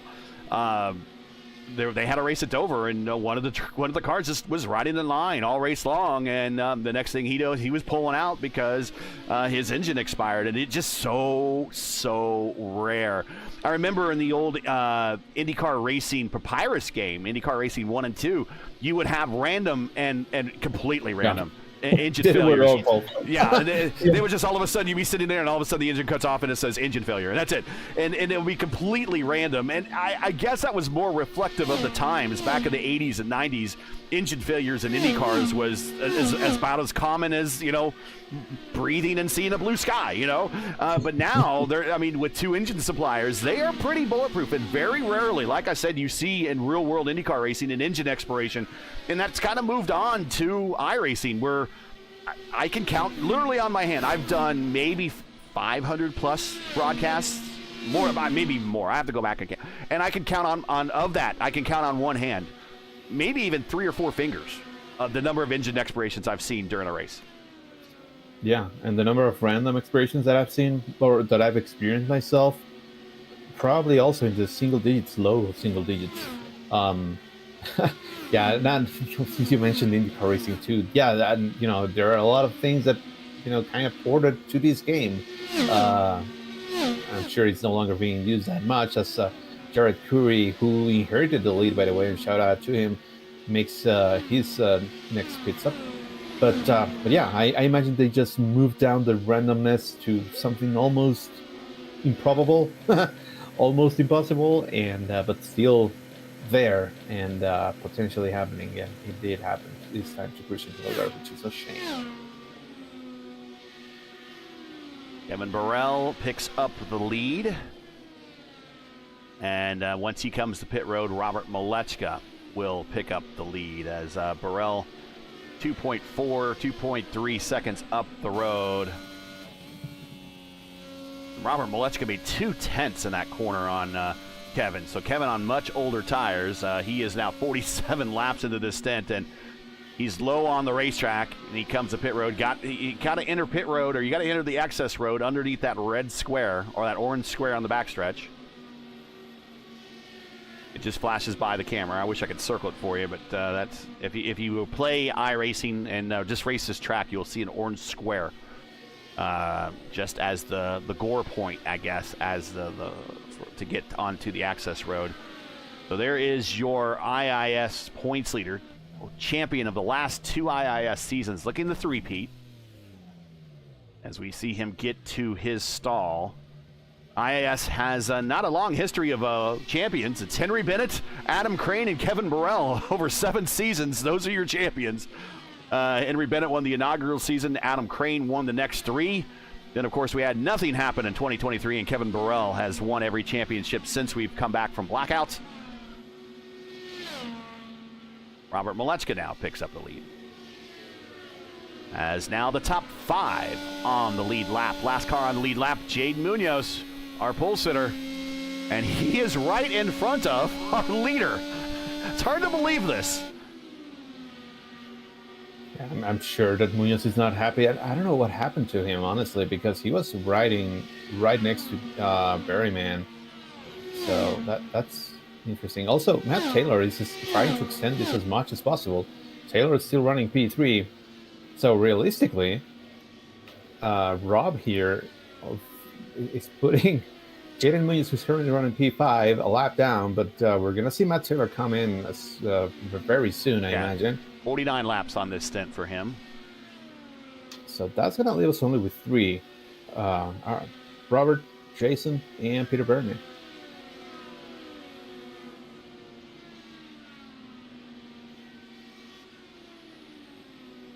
That's probably demoralizing for Jaden Munoz. He had done a fantastic race up until this point. I'm not sure what happened. but he had been up front. He won the pole. He was fighting with these guys, and now just to see the leader go by you, just a bit over halfway, must be like, oh man. Yeah, I would. Yeah, the one that hurts the most really is losing your lap, going down a lap like 10 laps from the end. You've been all race long managing to stay on the lead lap, and then you lose it with the end in sight. There's still some time. We have just under 100 laps to go as we watch Matt Taylor. Now he heads to pit road. Now, interesting enough, if Matt Taylor can duplicate this stint, he has only one more stop after this. So we are less than 100 laps to go, and he went 51, coming to 52 on this stint. So that mathematically puts him in a position that he'll pit with about 48-ish, 47-ish to go for his final stop. I love that call, honestly. I mean, Matt had been running P12, P13 pretty much most of the race, and he's rolling the dice in something different. Now he doesn't expect any cautions. He wants to make sure that we can make it all the way to the end, because everybody else are still going to need to do 2 more pit stops, and he's banking on only having to do 1. It's not going to be enough for him to win the race, but at least it should net him maybe a top 5. And after running outside of the top 10 for a good chunk of the race, that must be a good, it's a great strategy. Well, Ryan, what do you think?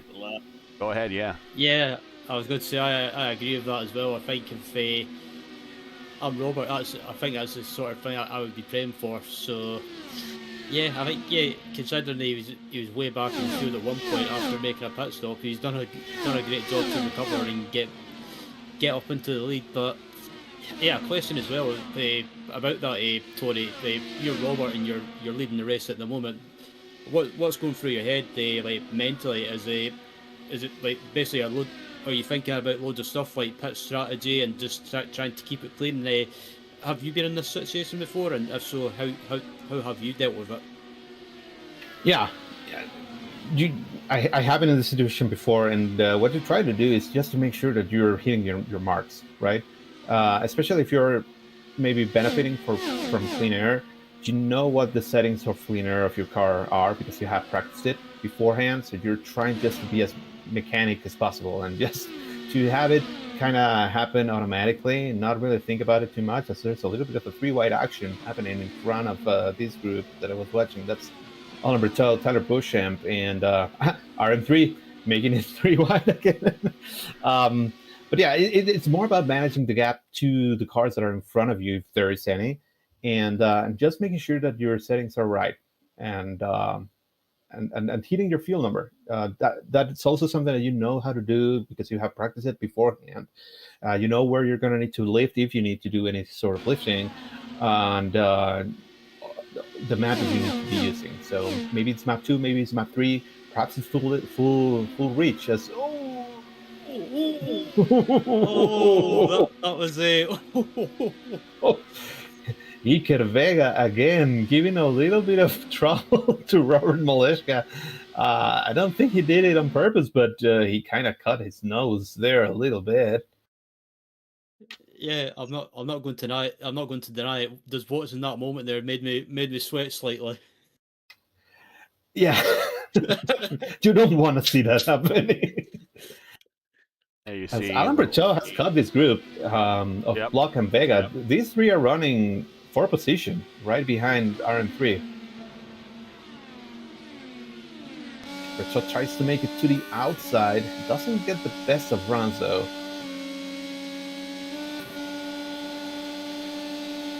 Riding with Bertel as he's trying to recover from that black flag from a couple of stops. I think it might have been his last stop actually, as he is in line. Robert Malechka, the leader, the first car in this 4-car train. Also got a battle on the racetrack brewing between Jaden Munoz and Matt Hollenbaugh. This is for P4 on the racetrack, and to be the first car 1 lap down. Hard to believe that our pole sitter has now been lapped. It is a lap down. Only the top 3, which is Malechka, Brophy, and Berryman, are on the lead lap. This is the longest race of the season, and if you'd like to, if you're enjoying today's coverage, you'd like to monetarily support our commentary team, make sure to visit our GoFundMe link. It is in the description. It's also pinned in chat. You can send us super chats as well. We certainly would appreciate it. We're in for a long afternoon. We still have 85 laps to go, and after this, I'm going to run and go over to Fox and watch IndyCar quals. Real IndyCar quals, the real IndyCar Series. It's about an hour from now. Should be a lot of fun. Yeah. Richard was able to make it by block. Now he's trying, going to the outside here. That's going to benefit his wing. He's going to get a little bit more cleaner air and get a good run. Side by side. Should be able to clear him before entering turn 1. He does. Move Richard up to 12. Ooh, that's very close to the wall there on exit. That's going to allow Vega to have a run.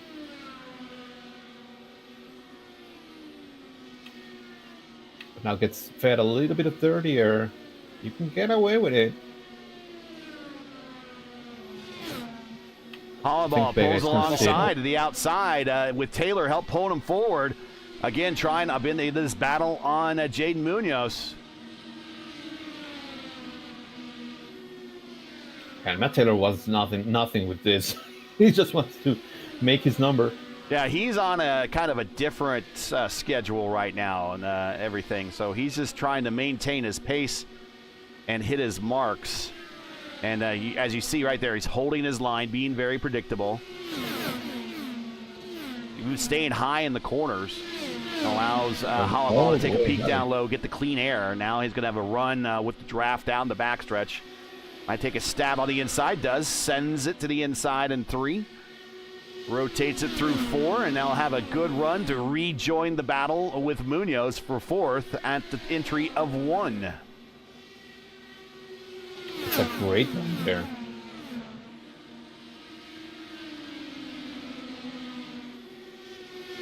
Hey, today's coverage is brought to you by 4D Racewear. Check out their line of made for sim racing gloves, shoes, and apparel. Visit them today at 4dracewear.com or click on the link in the stream description. The next race for us here in the IIS as we see Hollaball go to the inside of Jaden Munoz. And I think Munoz might have just let him go. Oh. Munoz got super tight just behind Matt Hollaball there. Yeah, maybe so. I think, you know, we still have 70-something laps to go. Not worth it to fight right now that much, especially if they can keep up with each other. They have been together for the last 30 laps or so. So I think they are very similar in pace. Yes, discretion and valor are often exchanged here in the IIS or in the IndyCar community. Maybe I won't pass you now, but I certainly will pass you later to live to see another day. Next race for us here in the IIS is in 2 weeks, June 20th, 2 p.m. Eastern Time. As the teams and drivers head to the National Park of Speed and Road America in Elkhart Lake, Wisconsin. Remember, for their correct broadcast time in your area, you can find everything right here at YouTube at youtube.com/@P1 Broadcasting. Don't miss it. That's 2 weeks, June 20th at Road America. Next week, 2 p.m. Eastern Time. You won't want to miss this one either. P1's Broadcasting is excited to announce the second running of the P1 600, a crown jewel level event exclusively for the iRacing IndyCar community. 600 kilometers, 186 laps at Michigan International Speedway. We'll have an all-star driver roster of the iRacing IndyCar community. A lot of the same drivers that you see here on the racetrack, maybe some of the people that you hear in the booth today as well. We're competing for over $600 in prizes, so stay tuned to the P1 channel, P1 Discord, and the iRacing IndyCar community Discord servers. Actually, we have the session already posted on YouTube, so you could set the reminder based upon that. And you could check us out for the P1 600 at Michigan. Once again, it'll be a race to remember. Last year we were there. It was a very close photo finish between Jacob Oster and Hamilton Akabueasy, with Oster getting the win in the inaugural running of the P1 600. Yeah, I remember that race. It was a lot of fun. I led quite a bit. I was working together with Jesper, and then just kind of had to save a little bit too much fuel on that last stint. which didn't allow me to fight for the win. But hoping we can do something this year.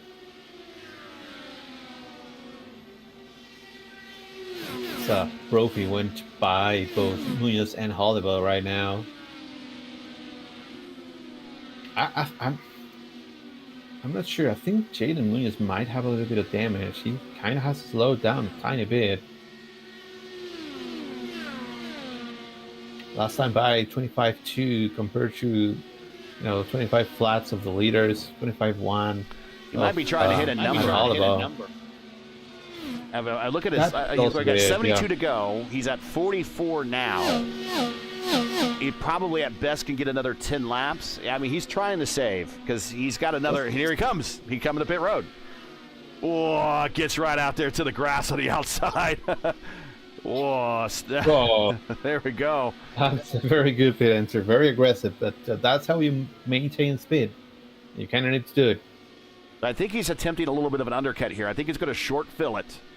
He knows he has a stop again, so might as well split this last stint in half and just kind of full send it. That's about his only hope right now.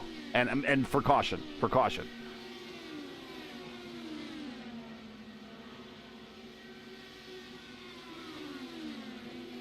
Meanwhile, out front by such a yawn, 9 seconds.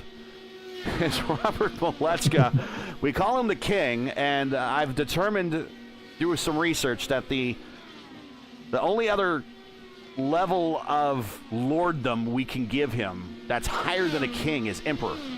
But all of us, we think of Emperor Palpatine in Star Wars, right? I can't think of it. I really can't think of a benevolent emperor.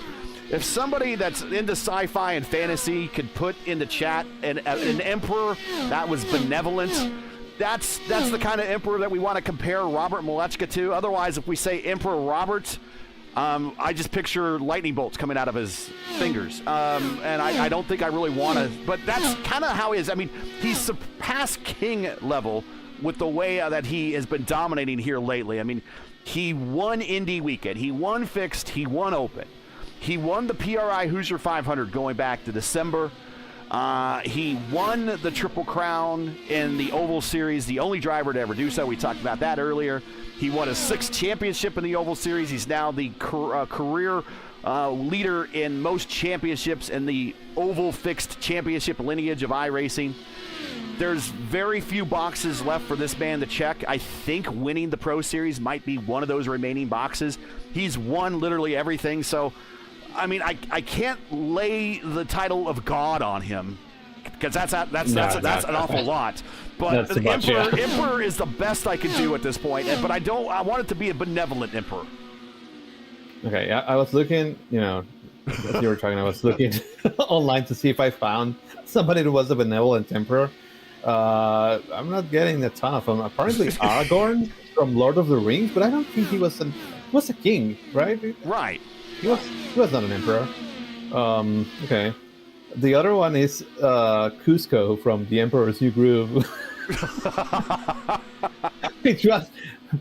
He was pretty much a tyrant when the movie starts, and then he becomes a benevolent emperor. But I don't know. we might just leave him as a king and be done with it. And speaking of the Emperor, he's coming to his subjects on pit road.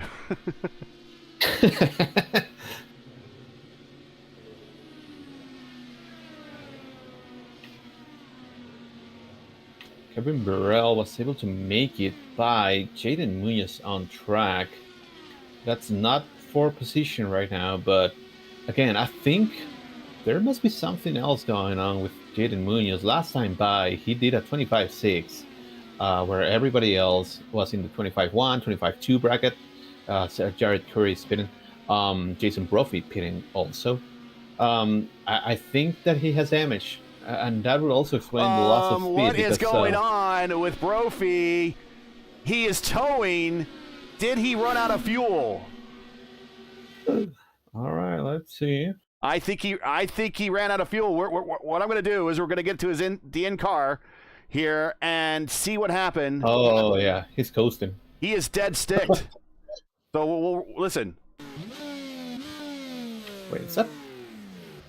Could that be also an engine issue? Down the backstretch, and he is dead sticked in neutral right now. That is what a dead stick sounds like, and something you so rarely see in iRacing, because you could, to a T, get your mileage down to almost a tenth of a tank, and he ran out of fuel, and here he comes to pit road, and he is so far down pit road because he was he qualified in the mid pack, so actually he doesn't have much to go, but he realizes at this point he's not going to make it.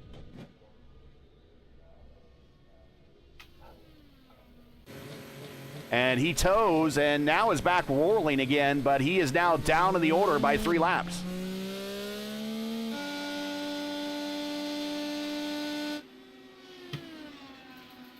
Wow. You just don't see that very often.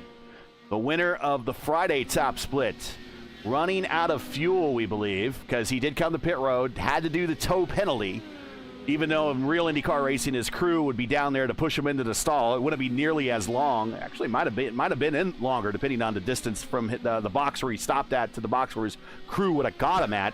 But he incurs the tow penalty, comes to pit road, goes 3 laps down. They put fuel in, restart the engine, and he's back rolling, but well down in the order. So that moves Malechka, still your leader. No surprise there. That doesn't change anything. Jared Curry now is inherited second spot, but we expect your teammate, Tony, anytime to come to pit road. He's about 44 laps into the stint, and he is trying to get to a number. Otherwise, he might have a splash to go or a massive fuel save in the last stint. He needs to try to find another 7 laps or so, and he's not going to be able to do it. So he's got a massive fuel save in this last stint, or hope for some caution. Man, that's so weird that he missed the fuel number for half a lap.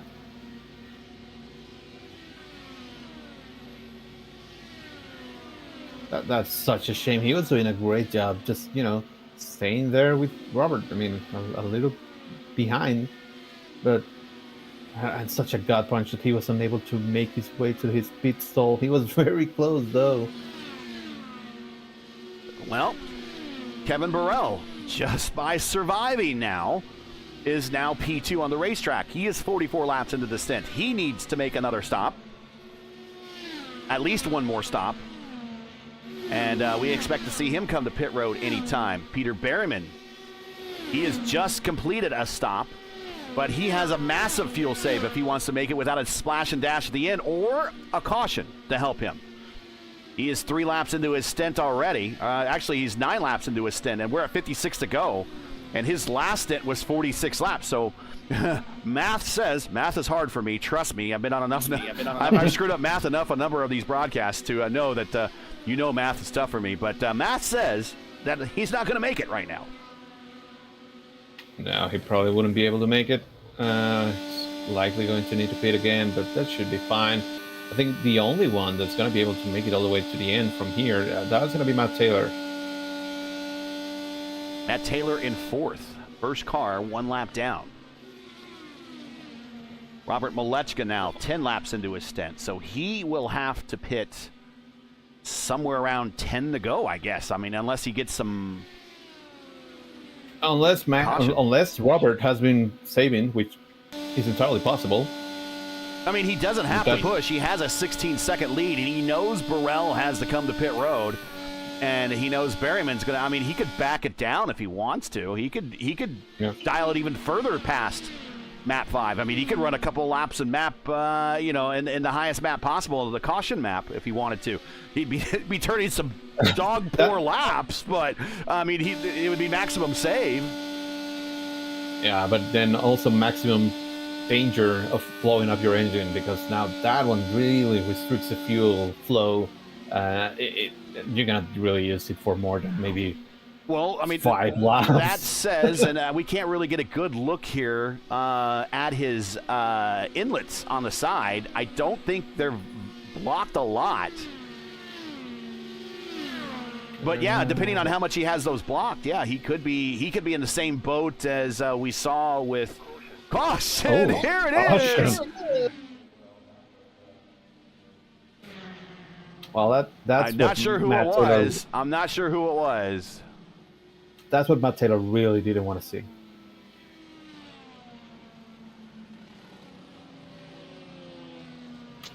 Because this is going to make it just this is easy from here to the end. Everybody pits, and that's that. But on the other hand, right now he's currently running third. Do we see where the caution is?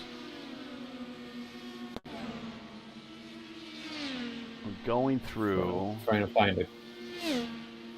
Oh, Jason Green. Jason Green was punted, apparently. Yeah.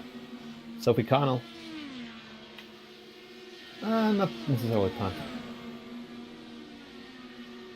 All right, so let's move this forward a little bit, and let's see what happened to Jason an exit of Green. 2. Here it is. I think we're going to see right here.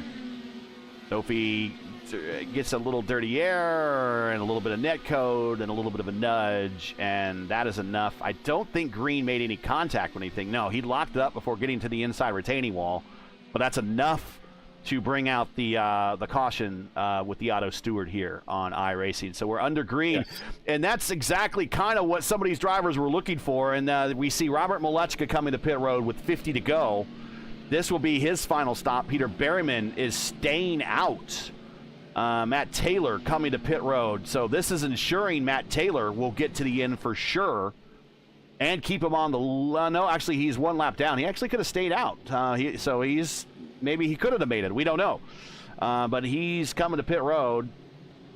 So right now, only Robert Malechka and Berryman are going to speed the only 2 cars on the lead lap, I believe. Is Jade Munoz going to pick up the lead lap? Yes, Jade Munoz will pick up on the lead lap. I'm not sure I Hollenball understand. is on pit road. So he's not going to come back. Go ahead. Yeah, no, I'm not sure I understand Peter Berryman's decision to stay out, though. Track position. That's the only thing I can think of. Right, but then you're going to have to pit under Green, which is a much bigger penalty. Unless he thinks he can save what he needs to save here. Well, he has pit on lap 194. No, there's no way to make it. Unless he thinks there's going to be more.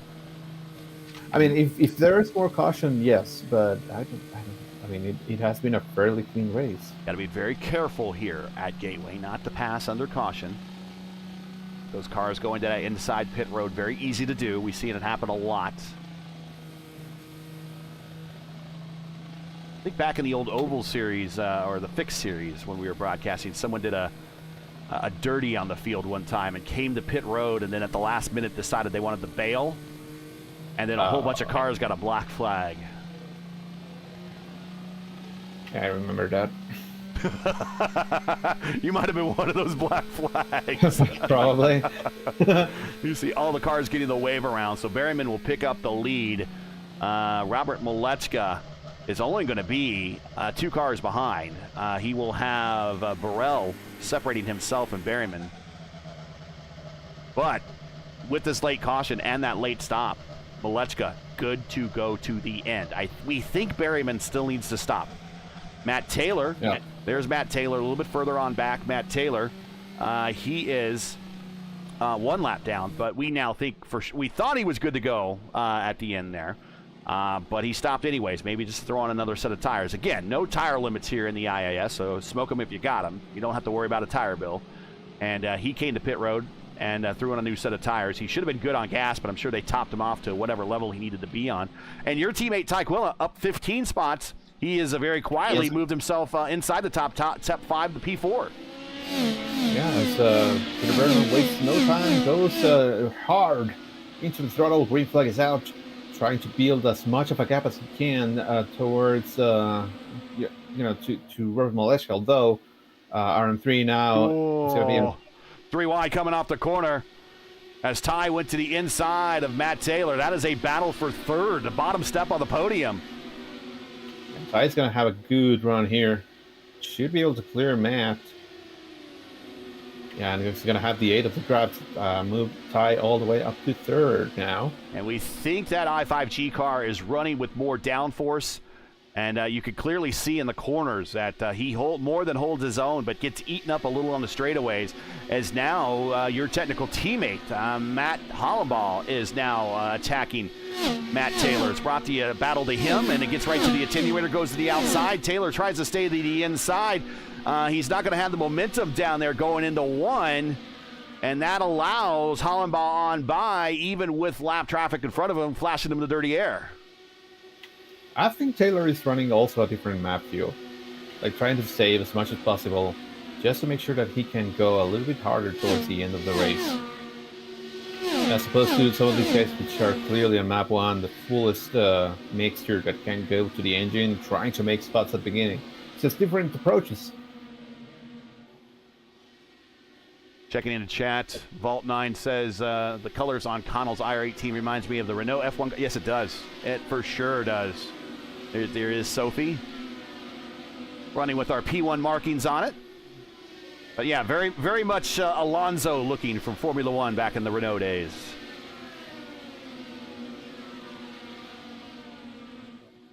Meanwhile, back up front, Peter Berryman is your leader. Only 2 cars left on the lead lap. It is Berryman and it is Malechka. Malechka looking for his second win, broadcasted win this season here in the IAS after getting a win at Phoenix earlier in the season. And Berryman looking for his 3rd win here in the Top Split broadcast to back up wins at St. Petersburg and at Detroit. So going from winning 2 street course races to winning on an oval, showing his diversity in these cars. I got to ask you, gentlemen, if you are Robert Malechka, you should be good to go. Do I race Peter Berryman knowing that Berryman might have to stop again, or at least we think he has to stop again? Is there any plausibility and Berryman not needing to stop anymore? I'll turn it back over to you two guys. We got 41 laps to go. Still got some more time to buy.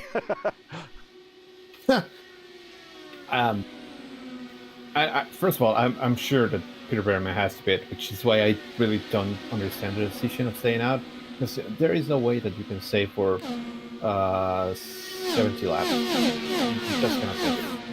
On the other hand, if I'm Robert Malechka, I also need to hit a number though. So I'm gonna be perfectly happy just running behind Kevin Burrell here in P3, just making sure I hit my number, and I don't need to fight Peter Berryman for now because he's gonna need a bit. Ryan, what do you think? Yeah, I agree. If I was Robert, I would be happy to sit where I am and just try and hit a fuel number. So yeah, I think at the moment, if I'm Robert, just stay where you are and don't take any risks. I mean, yeah, you might get the urge to try and get by and make a move, but on the other hand, with still just under 40 laps to go, I think if I'm Robert, just think of the long game.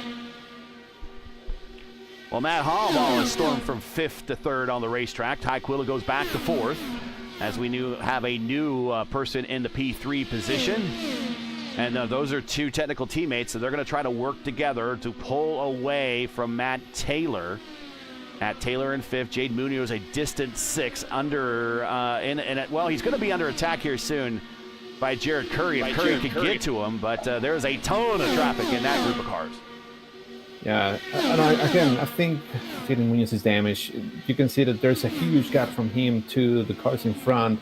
And now everybody's kind of going by him. Iker Vega trying to make a move there. He gets a little bit squirrely. Now Moses trying to take advantage. Moses and Vega, they are fighting for position here, so they're not necessarily going to go easy here. And maybe that's what Berryman is banking on.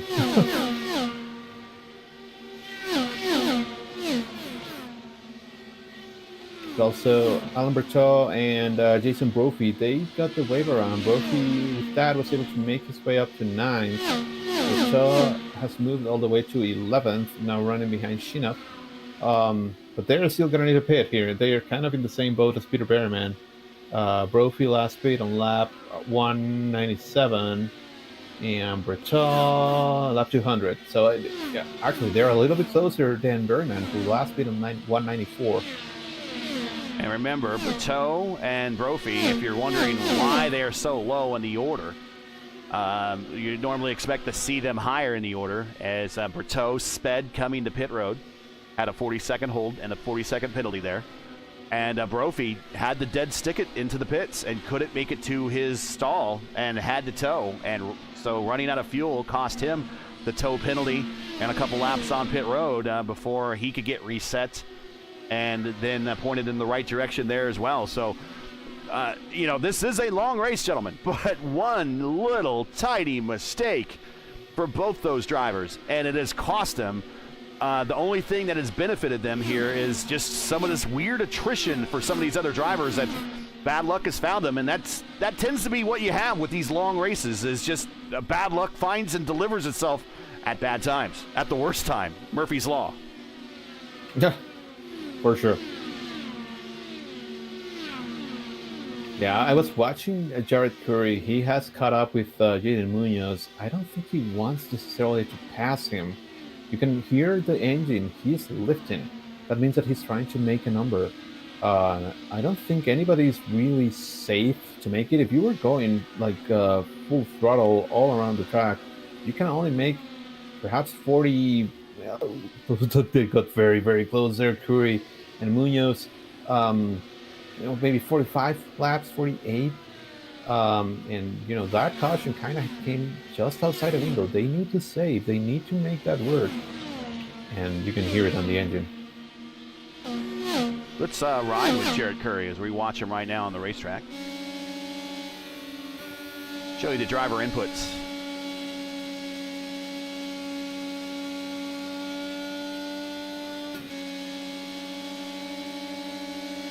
The inside of Jade, and as easy as that looked, I think I'm now starting to agree with you, although that low line at 19 laps into this stint is no longer the OP line. That high line is the better way to go, and that's how Munoz got the position back.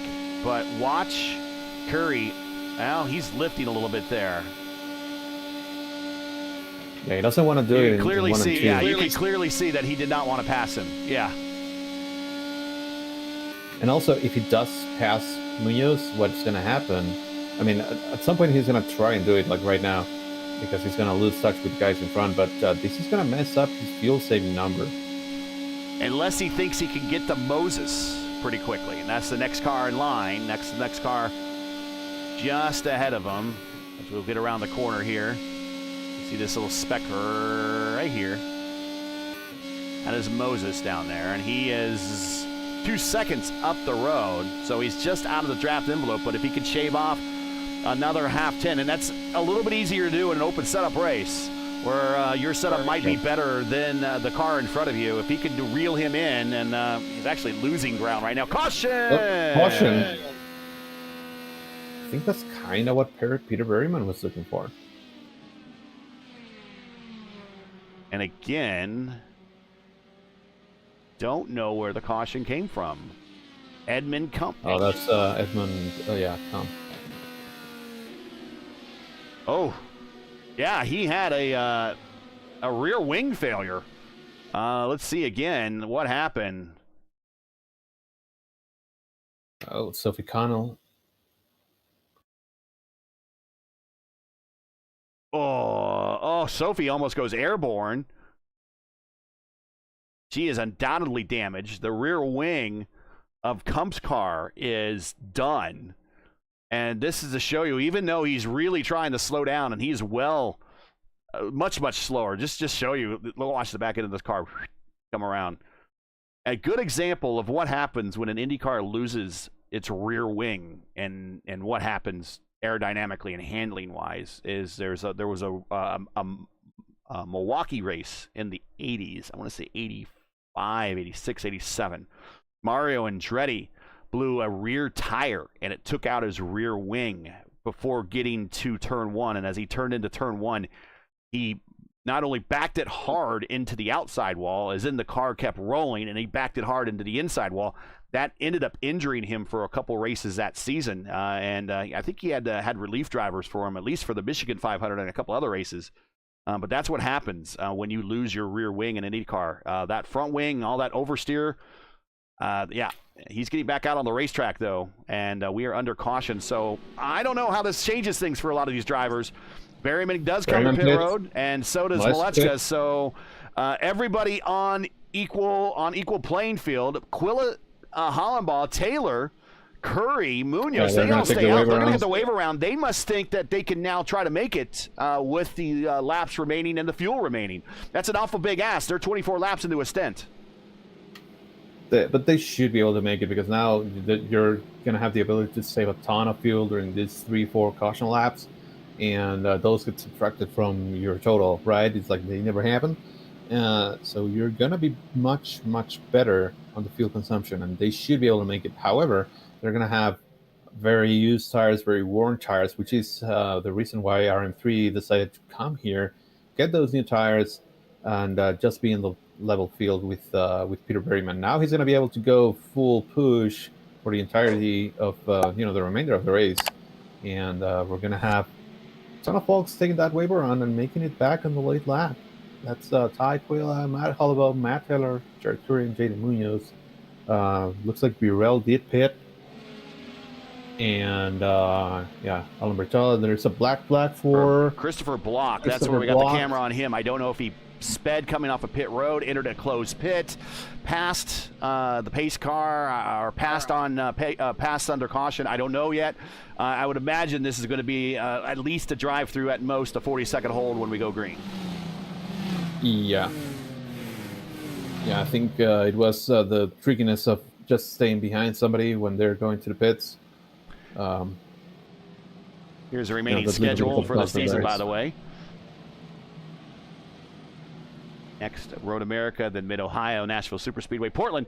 Circuit Gilles Villeneuve will stand in for Toronto for us. Chicago Street Course will stand in. The meme course, as I call it, will stand in for Washington, D.C., then Milwaukee, and then we will end the season just like the real drivers do at Laguna Seca. We're back green under here with about 24 to go.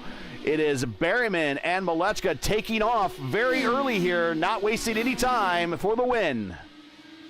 Yeah, Berryman decided to not waste any time at all and just go immediately when the pace car pulled off. Let's see, Robert Malechka getting very close now. And now you want to pounce. Now you want to attack. And he gets a good run here. I don't think he's going to send it. Looking for the clean air. He's going to get a good run here on exit of 2. These are two super teams in the community. Apex Racing. You know, they have good setups. They've been working on them. Of course, they represent a setup shop. But, man, Robert Malechka just goes underneath them and drives away.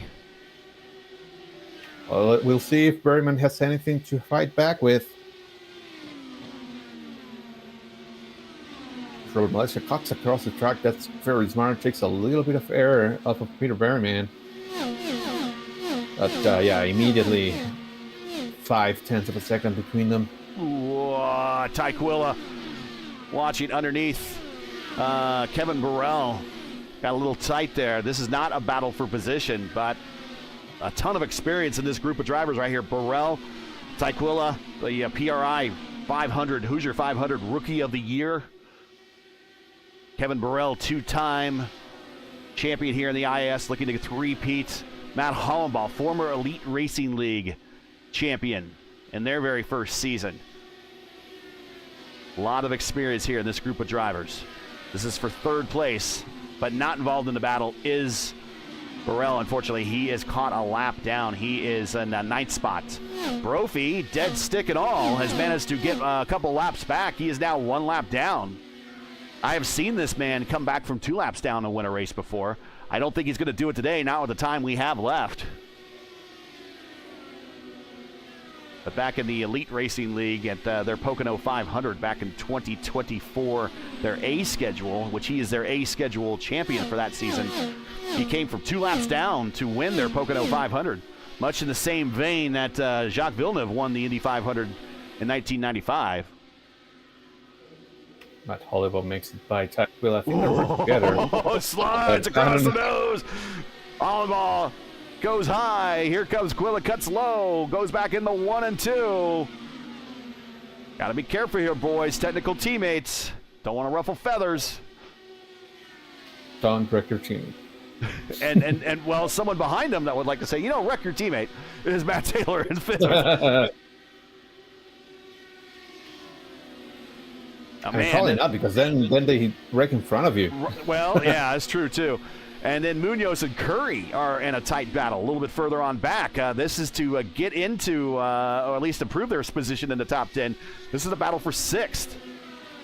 Yeah, and they have been swapping. I think Jared Curry, Munoz's car doesn't have any cleaner speed anymore. But whenever he gets behind Jared Curry, he's able to make a pass, and that way kind of prevent him from getting away. We have a cheerleader for i5G in chat. Christian Steele, check it in. Says, go team i5G.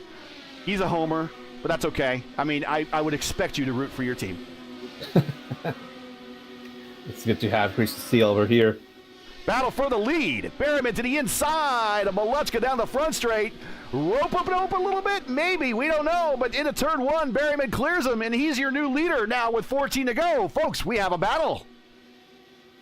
We didn't think we were going to get one, but now we do, and Malechka is attacking back. I'm thinking Berryman's car is better in traffic and is not as good in clean air. He might have a little bit more downforce than Roberts. And I think Robert is better in clean air. And I think that's kind of what is allowing these cars to kind of swap back and forth. Is Berryman is handling pretty good in traffic. And again, you think about the setup choice that you have on this racetrack. You have a tight turn 1 and 2. You know you're going to have a lot of cars on the racetrack. You're always going to be in lap traffic, which they've been in lap traffic for much of this race.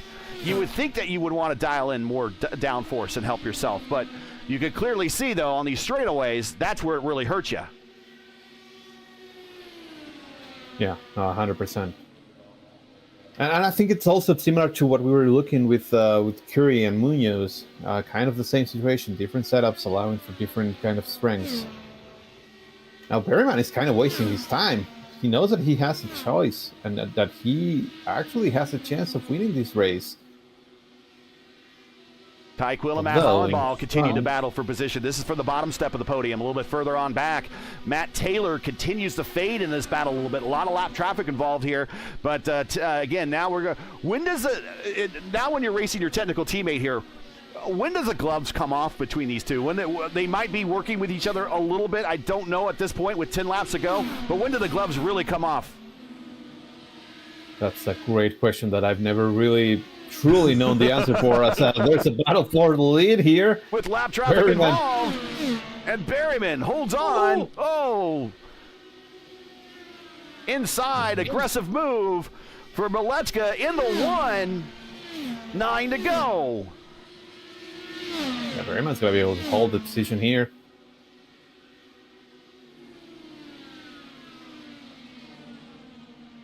And again, if these guys, Brophy goes purple at a 183.3, a little bit further back with those fresher tires and maybe a little bit of an 8 of the draft. But if these guys start slugging out too much and make some contact, that's going to change the complexion of this race completely as Malechka goes to the lead again through 1 and 2. Here goes Berryman to the inside down the backstretch into 3 and 4. We're going to swap positions one more time. This is helping the lead changes number because this race has not had a lot of leaders. Here we go through the corner, and Berryman's going to lead this lap again. 7 to go. Malechka trying to clear him. But stay in the inside, he wasn't able to do that. Here's the best seat now right here, Alan Berteau. Berryman back to the lead. A good run coming here. Run to the inside. Oh, it's going to be side by side off the corner. A lot of momentum on the high side. 6 to go. Berryman holds on to the lead. Malechka has no choice. Brophy purple lap again, a 183.4. Through 3 and 4, down the front stretch one more time. Coming to 5 to go. Inside, here comes Malechka. I'm noticing at the line, Malechka's not leading at the line. So if they continue this swapping back and forth, which you're asking an awful lot of Berryman, I think, in this case. He gets a run. He goes to the inside in 3 and 4. Coming to 4 to go. But Malechka has not been leading at the line, so this comes down to the photo finish situation. Is this going to be an advantage for Berryman over Malechka? Normally we see it the other way around with Malechka. Malechka pulls to the inside. Coming into turns 1 and 2. Berryman up high, gets a little loose, I think. He's going to get a good run here and immediately cuts to the inside. He's going to be able to pull in front of Robert Malechka, even clearing before 3 and 4.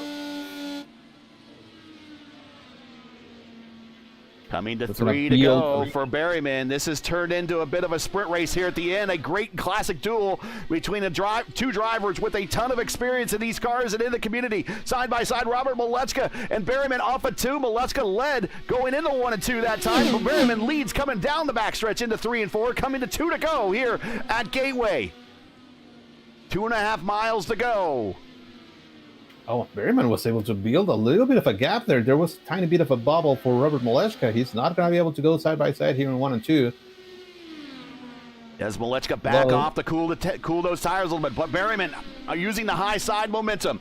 It's been 23 laps for both of these drivers since their last stop. Berryman clear by 2/10 down the backstretch. Into turns 3 and 4. White flag out this time by a shootout between 2 of the big heavy hitters in the community. It is Peter Berryman from the UK, Robert Malechka from the US, side by side. White flag going into turn 1. Berryman up high. He's going to have the momentum coming off the corner, but they're still going to drag race down the backstretch. Malechka can't quite clear. There's lap traffic in the way. They're going to get it. It's going to get out of the way. Berryman to the inside. Here comes Malechka down to the inside. He sends it too wide through 3 and 4. We're going to have a drag race and another photo finish coming off the corner for the win. They bang wheels and it's Malechka. It's going to lose a little bit of momentum, and Berryman gets him at the line.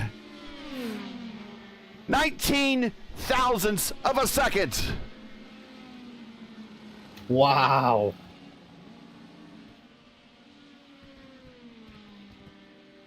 I did not think that we were going to get such a finish. Wow, that is amazing. I know.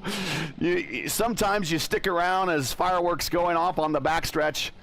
And the racing gods deliver.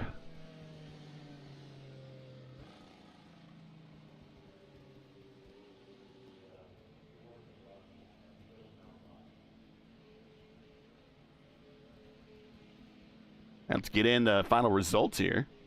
As Berryman, no burnouts for Berryman. He's just coming. He's gonna act like Barry Sanders, not Barry Mann, but Barry Sanders. And instead of scoring the touchdown and spiking the football, he's just gonna hand it to the official and go back to the bench and wait for the next offense. No, yeah. But Berryman with the win. It says 200ths there, but its official timing and scoring is 19,000, so 0.019. Matt Hollenball comes home in third. We'll get a chance to talk to your technical teammate. Your actual teammate, Ty Quilla, comes home in fourth. Matt Taylor in I5G. The I5G guys cheering out in chat.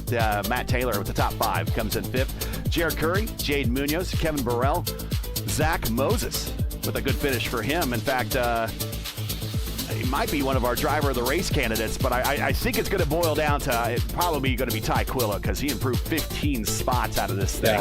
Yeah, 15. Sheenov in 10th. And then we have Berteau, Vega, Brophy, Green, Lazar, Beauchamp, Sophie Connell, Kump, Block, and Hutchinson. Hilgard with the blown engine, Imsoth, Hand, and Barub is your 24-car field. Wow, what a finish, what a finish, what a finish. And I just need to get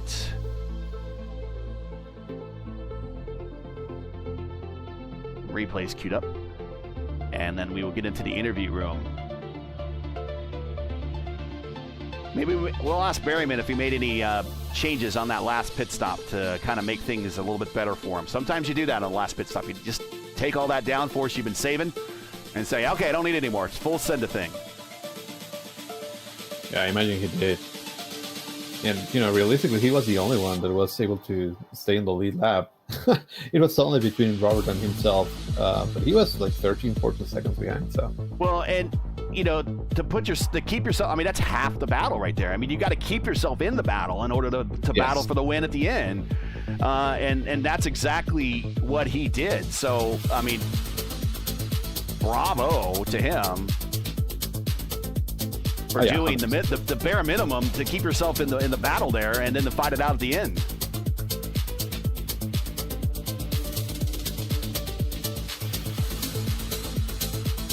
All right.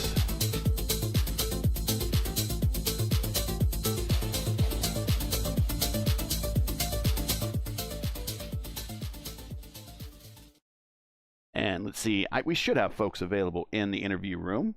Yeah, and there he is. And let's bring in Matt Hollaball joining us. Great race for you, Matt. Congratulations on the P3. A pretty good battle between you and your technical teammate there for the bottom step of the podium. Unfortunately, it was overshadowed by most things that Robert Malechka does anyways. Overshadows kind of what we all do. But the battle for the win between him and Berryman. But a great P3 for you, improved 10 spots. A good race. You obviously felt good out there. Talk about your race. Talk about the race car and the setup you were using today. You obviously had something pretty good because you looked pretty good out there. Yeah, honestly, like I was running effectively the same thing I ran on Monday, and I did something to the front wing that just made that thing sing. Yeah, my hands are still kind of shaking right now after that battle with Ty. That was one of those battles where like, oh yeah, this is why I've signed up for this. That was so much fun. Yeah, I wish it wasn't because of like a lapper in the middle of there, but like he was racing other people too, so like, yeah. Man, I'm just speechless at how awesome of a battle that was. Oh boy, that was fun. Go ahead, Antonio. Oh, I also ran out of fuel entering turn 1 on the cooldown lap, so like I had it like exactly right. Go ahead, Tony. Sorry. No, that's fine, man. Congrats on the podium, man. That was a great battle. Gary was asking me this question during the broadcast, and I didn't really know how to answer it, so I'm going to ask it to you. We saw that you guys were working together for most of that last stint between yourself and Ty, but when did the gloves come off, or did they come off at some point? I think maybe pretty much right after that last restart. Like the first few laps, we were just kind of just navigating the lap traffic, and then we realized the lap traffic was still going to be a part of it the entire way. So then we started just scrambling with Beryl there, and yeah, because most of the race, we were obviously working together to try to improve both of our results. But at a certain point, the gloves have to come off. We have to focus on ourselves. And just hope it doesn't turn into Busch versus Truex at Indy that one year. Yeah. Yeah, any questions for him, Ryan? Oh, well, he's Ryan, you're muted. Ryan's muted and deafened right now. So yeah. let me ask if he unmutes and comes back here. I don't know if he had the run or something. But let me ask you. You talked about you ran out of fuel. More than we saw that with Brophy earlier in the race. Was everyone kind of cutting the margins very close for this particular race? Normally one's a mistake, but kind of two's a trend with this community. So kind of what was the deal? That last run was it ended up being a pretty difficult stretch, especially in clean air. Beryl being there did help me out. So about Brophy, he just forgot to pit. Yeah. That would explain it better. It's unfortunate for him, but yeah, I just figured I'd fill you in on what happened there. Like he just missed his target lap and didn't have enough fuel to make it back around, so he had to tow, and it was unfortunate for him. But yeah, no, that last yellow, without it, I don't think I would have made it without another stop. So that really did help me out. Well, now I just discovered another trend because Ryan needed to make a pit stop. So that's why he'll be right back. But we'll give you an opportunity, Matt, to do your shout-outs. Friends, family, sponsors, anyone you want to say hi to. A solid finish here. A great race and a good way to get ourselves ready for the real Stars on Cars at IndyCar Series coming up here. They're getting ready to qualify here in about 6 minutes. Yeah, I want to shout out. I have a sponsor that's on my my back, kind of like aero dive plane over my rear wheels. It's P1 Broadcasting. Those guys, yeah. Yeah, those idiots. I think that's what it is.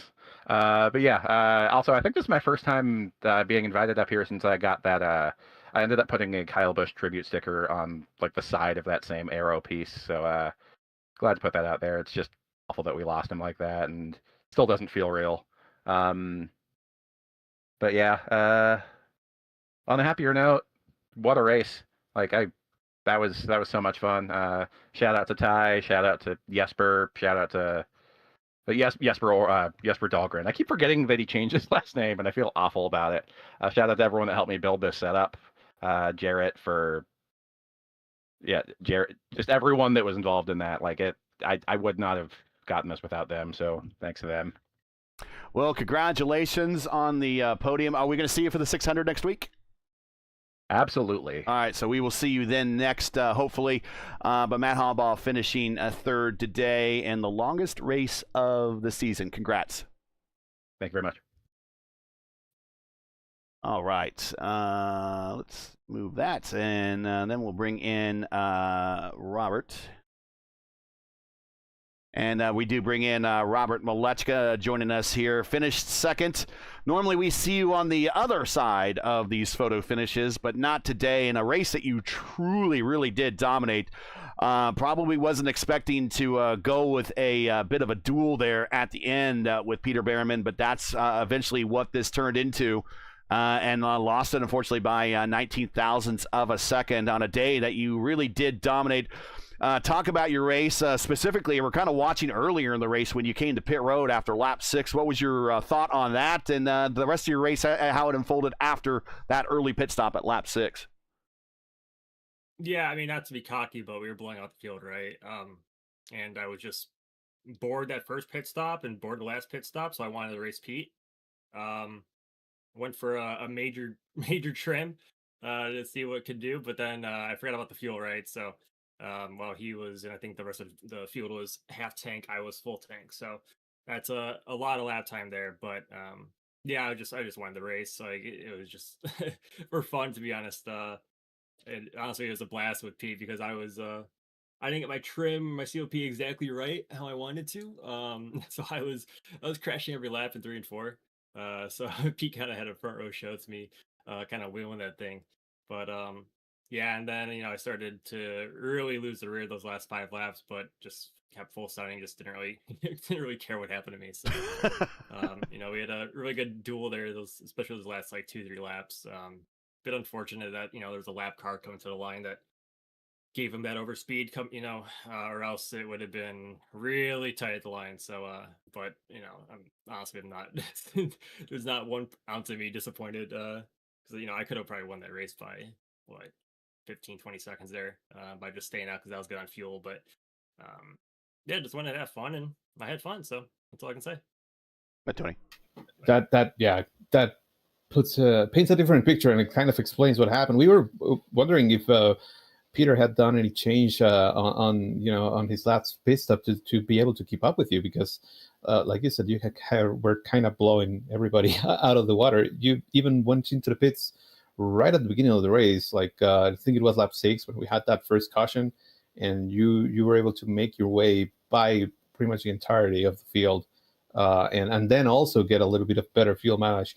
What was the reasoning behind pitting so early? And just kind of getting a little bit of an offset there. Oh, I told Jason that I'd do a last the first challenge in 1 stint, so like I basically did that. Oh, that's kind of on brand there. Yeah. I mean, with how we saw kind of how Wednesday went down and I guess Friday went down, so yeah, I mean, out front you don't get much traffic running, so just wanted to, I guess, kind of work on my craft because you never know if this track's gonna come out or come up in the Pro Series or not, if that ever returns. So whenever you can get traffic running versus out competition, it's always a good thing to do. Yeah, that was my other question is, I mean, how do these races now kind of prepare you for the Pro Series coming up? I mean, I actually kind of, someone was starting to talk to me about it this week, and I'm like, oh yeah, I guess that is kind of coming up here once the IIS is done and the real IndyCar season is done, the Pro Series. It typically kicks off October-ish for the qualifiers and everything. I don't know what the planned format is, but you never know what you're going to need to do during the Pro Series. And I was saying during the broadcast, that's probably one of the few check boxes on your overall career that you haven't checked as a champion of the Pro Series. I would imagine you want that. So how does events like today prepare you for something that might happen in the Pro Series? Yeah, I mean, I'm to be frank with you, I am never going to win a championship in Pro Series. I don't really care about getting better on road. And that's just too much time, and just I don't have the mindset really to get significantly better on road. So, if that ever comes back, we don't really know when or if it ever will. But just always help my teammates. Let them get them the maximum points, because I think in the first year I finished 4th, I think, right behind Phil and the Redland guys. So that was kind of my try hard year, and then last season and future seasons, it's just all about helping my team and my teammates. So yeah, I mean, we would assume that they might run this race since it's a newer scan, and it races quite well. So I think with the aero options you get, right, you can do a lot with it. I think even today with the inlet, I ran 70 just to kind of risk it, and there were definite times where I was I'm not gonna say close to blowing up, but like I was getting a little bit worried about my temps, right? So that's interesting that you mentioned that, because we lost a car because of an engine expiration in this race. Oh, really? Yeah. You can't run map kind of like 3, 4, or 5. So like even when I was having to save that second to last restart, when I was kind of sitting behind Kevin, I was just in map 2 and also just popping out of line, waiting till they get my clean air map 2 number, and then I passed them when I was basically good to go to the end. So yeah, it makes it interesting, right? Having the arrow options, and then also the inlet options, because the 70 inlet definitely helps you speed wise early, but I think after about 45, 50 laps and running in traffic, it was not helping me at all. So yeah, it was fun to go to stop on, and hopefully we get in pro. I'll let you go here. Shout outs, friends, family, sponsors, anyone you want to say hi to before we let you go. Real IndyCar quals are getting ready to start. Oh yeah, true. Good shout out. Yeah, thanks to Jason, Adam, and Alex for working on the setup. I think just carryover of what we've kind of found on short tracks, even though honestly this didn't translate well from anything else we've had. So we had to work on it decent amount than what we were kind of expecting. So yeah, thanks to the guys for doing that, and thank you guys for broadcasting as always. All right, Robert Malechka, big week. Triple Crown over in the Oval Series and a championship there as well. And P2 here today in the IAS at Gateway. We'll see you in a couple weeks, I'm surely again on one of the broadcasts. But congratulations on the P2 today, and enjoy watching qualifications. Yeah, thanks y'all. Take care. And he lies. If he was ever in a position to win the Pro Series championship, I know for sure he would take it. That's a couple G's worth of prize money right there. For sure. I know you're getting. I know you're on a tight schedule, so we'll go ahead and bring in Peter Berryman. Here is Peter Berryman. Wow, we don't see very many people get a chance to kind of take it to and beat Robert Malechka, but you did, and showing once again why you have such the iRating you do, why you have now 3 wins this season, showing your diversity. 2 of those wins on street courses, your 3rd win now on a large short oval, for lack of a better term. Congratulations. What a show. Thank you for putting that on, because it was boring after a while, but you sure made it interesting in that last stint. Talk about that last stint and the battle with Rob.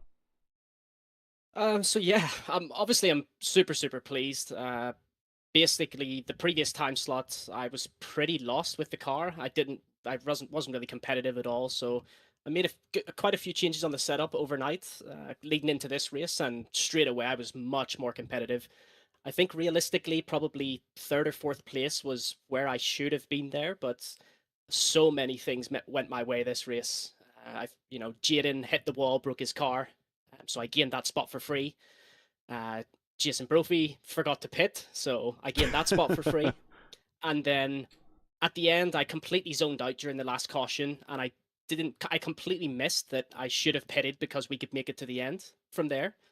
So essentially, my race was completely chalked. It was screwed, and I got a caution with, I think I had around 6 laps of fuel left. I got that caution, so that was completely lucky. Rob pretty much had that race completely sewn up, no questions asked, and he decided to come down pit road and basically give me a fight. Again, he messed up his pit stop, so he ended up full filling. So he had a full tank, and I had basically half tank at that point. So there were so many things in my favor. I think Rob went a bit too far with the adjustments on his car. So yeah, that kept me in the fight at the end there. And despite maybe not deserving the win, let's say, I think I did pretty well, basically, with the improvements to the car and fighting like I did, I suppose. So I'm still really, really happy with the progress made, and to get a win obviously tops that off even nicer. Yeah, a win is a win, especially on the IAS top split. So even if a lot of things went your way, but yeah, I was wondering when that last caution came out, or the second to last caution, I was like, why isn't Peter Berryman pitting? He's gonna need to pit again. But and happily you got that additional caution that you were looking for.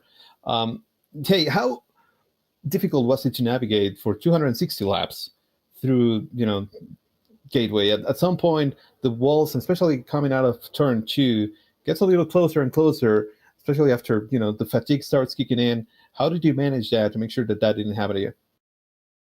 Yeah, it's quite tough. It's quite interesting. I think for raw pace, you want to be on your own with clean air, obviously, but it gets pretty boring pretty quick. So the traffic tends to, 20, 30, 40 laps can go by pretty quickly when you're working your way through traffic. And I think that's essentially what happens is you sort of zone out because you're just ticking the laps off over and over and over. And like Jason had an issue, forgot to pit. I forgot to pit, complete lapse of concentration. So, I mean, I'd love to sit here and say this is what I did to not lose concentration, but very clearly I did lose concentration. So not ideal, but yeah, it's such a long race, especially when you don't have the likes of a spotter. Maybe that would have been quite nice to have, someone in my ear keeping an eye on things. But for the most part, once you get 50, 60 laps in, you sort of go into autopilot. You know exactly what the car's doing underneath you. You know sort of what to do with your tools throughout the run and stint to stint. So for the most part, it's just try not to lose concentration. And at least if you do, hopefully it's not as painful as it could be. I don't know if Ryan's back yet. Ryan, you back? You're still on mute and deafen if you want to ask a question. If not, we'll go ahead and let Peter do his shout outs. Okay, he's not must not be back yet. My question for you: did you make any changes on that last pit stop to try to say, okay, dial out all the downforce and everything, and say we're just going to full send it and we're going to battle Rob mano a mano here? Did you make any changes on that last stop, or was that no changes?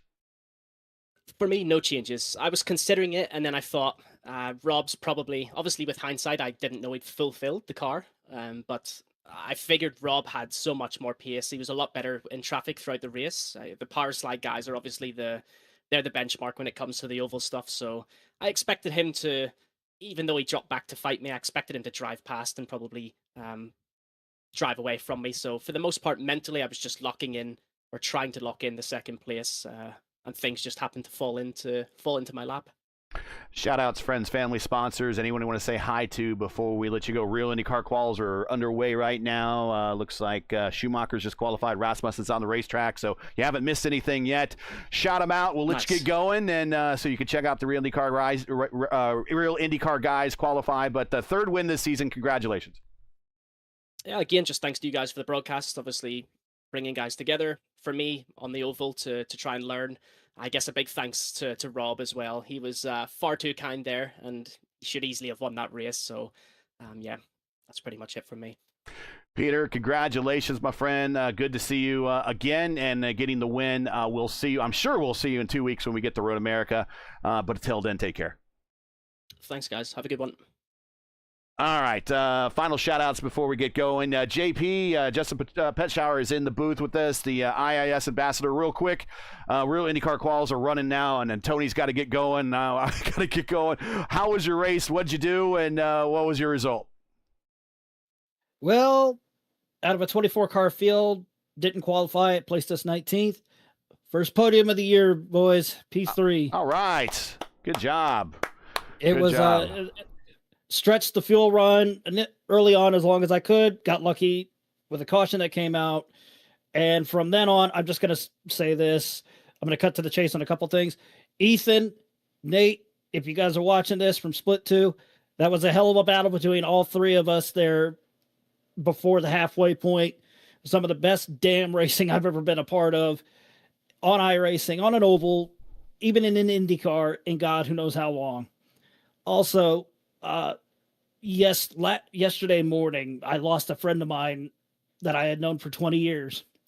Even though it's not a win, this podium is going to be for her. All right. Sorry to hear that, and I'm sure that she would appreciate the gesture. But that is Justin Patshauer, the IIS ambassador here for the community. Tony, I know you got to get going, buddy. Sorry to keep you here long, but what a finish. It sounds to me that we got a couple things going on. We got the love of the game. Someone, I want to play. I want to have fun. This, at the end of the day, as much as we don't want to call this a video game, yes, it is a video game. It is a simulation. We do want to have fun, and that is good. We like that people are still wanting to have the love of the game to do this. Because I know some people just get burnt out really easy. And then on top of that, just to show you how long this race is. And even some of these drivers that we consider to be perfect drivers they're pulling off perfect strats and perfect performances, it sounds like just about everybody made one little tiny mistake. And some of that was more costly than others. Yeah, no, 100%. And you don't typically see them, make those mistakes. And interesting to see that at least, we had Christian Hildgaard blowing up, or maybe he should have been a little bit on a lighter, field map. We had the issue with Jaden Munoz hitting the wall that was confirmed by Peter Berryman. Berryman forgetting to pit. Then we also had Jason Brophy forgetting to pit the speeding penalty for Alan Brachel, and RM3 just overfueling his car. Tiny things that can definitely change the outcome of a race. But man, it ended up being a banger. At some point it was like I think it was only Robert and Peter that were still on the lead lap. But then it turned into a very, very fun battle for the win between two heavy hitters and two of the cleanest and best drivers that the IndyCar community has. So happy about that we saw a great ending, and again, like you said, this really puts it into perspective how difficult it is to actually get a good result over here. Well, we'll go ahead and let you go. We will see you in about 2 weeks when we get to Road America. Everyone else, we're going to give you back your full attention to the NTT IndyCar Series qualifications currently underway at Gateway. We're only 3 drivers in. We got Stingray Rob just ran. Colette's on the racetrack, so we're still at the bottom end of the standings, so nothing really important or exciting has happened, but you haven't missed anything. So get on over there and check them out. So that's it for today. Once again, your podium here from Gateway. Peter Berryman wins by 19,000th of a second over Robert Malechka. Matt Hollenball comes in third. You can join us again in 2 weeks on Saturday, June 20th at 2 p.m. Eastern Time for round 10 of the 2026 campaigns. The teams of drivers will tackle our biggest road course of the season, Road America. Coverage starts around 2 p.m. Eastern Time. Again, it's 2:00 p.m. Eastern.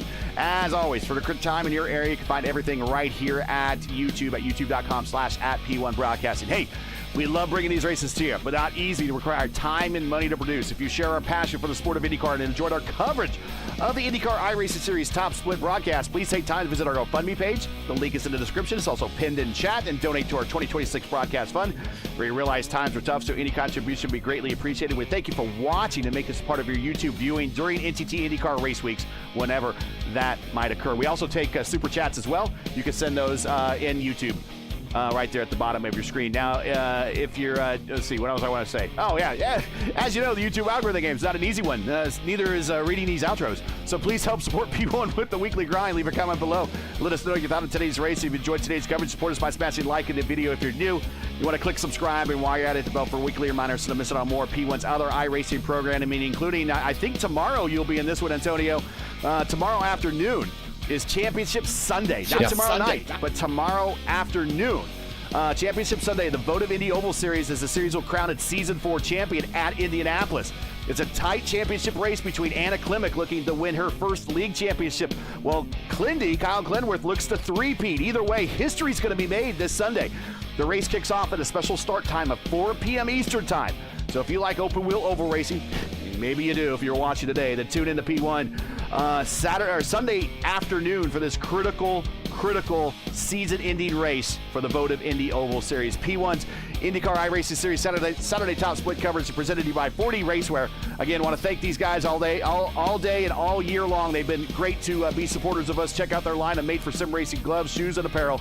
Visit them today at 40racewear.com. You can click on the link in the description. For business inquiries to learn more about P1 and what we do, like us on Facebook, follow us on X and Instagram. All the links we have are in the description. So for El Patron, Antonio Estrada, Ryan Skywalker, we got JP also who's here, and everyone at 40 Racewear here at P1. I'm Gary Gatto saying all. Thanks for watching. All of our men and women serving in the military as first responders, Godspeed, God bless, and come home safe. Make sure to catch the real stars and cars of the NTT IndyCar Series tomorrow, 7 p.m., or actually June 7th at 9 p.m. Eastern Time for the Bommarito Auto Group 500. It's a night race. Follow all the action. You can follow all the action on your local Fox affiliate. You can also follow on the Fox app. And if you're outside the United States, you can watch us on the IndyCar Live app or just join us old school with Mark Janes and the gang on IndyCar Radio, Sirius XM Channel 218. Be sure to check your local listings for the correct broadcast times and station in your area. You can catch us again in 2 weeks at Road America for the next race of the iRacing IndyCar Series. But don't forget, next Saturday, 2 p.m., the P1 600 right here on P1. A lot of these same drivers will be in the lineup for that. That is next week. Until then, we'll see you and enjoy watching Gateway this weekend.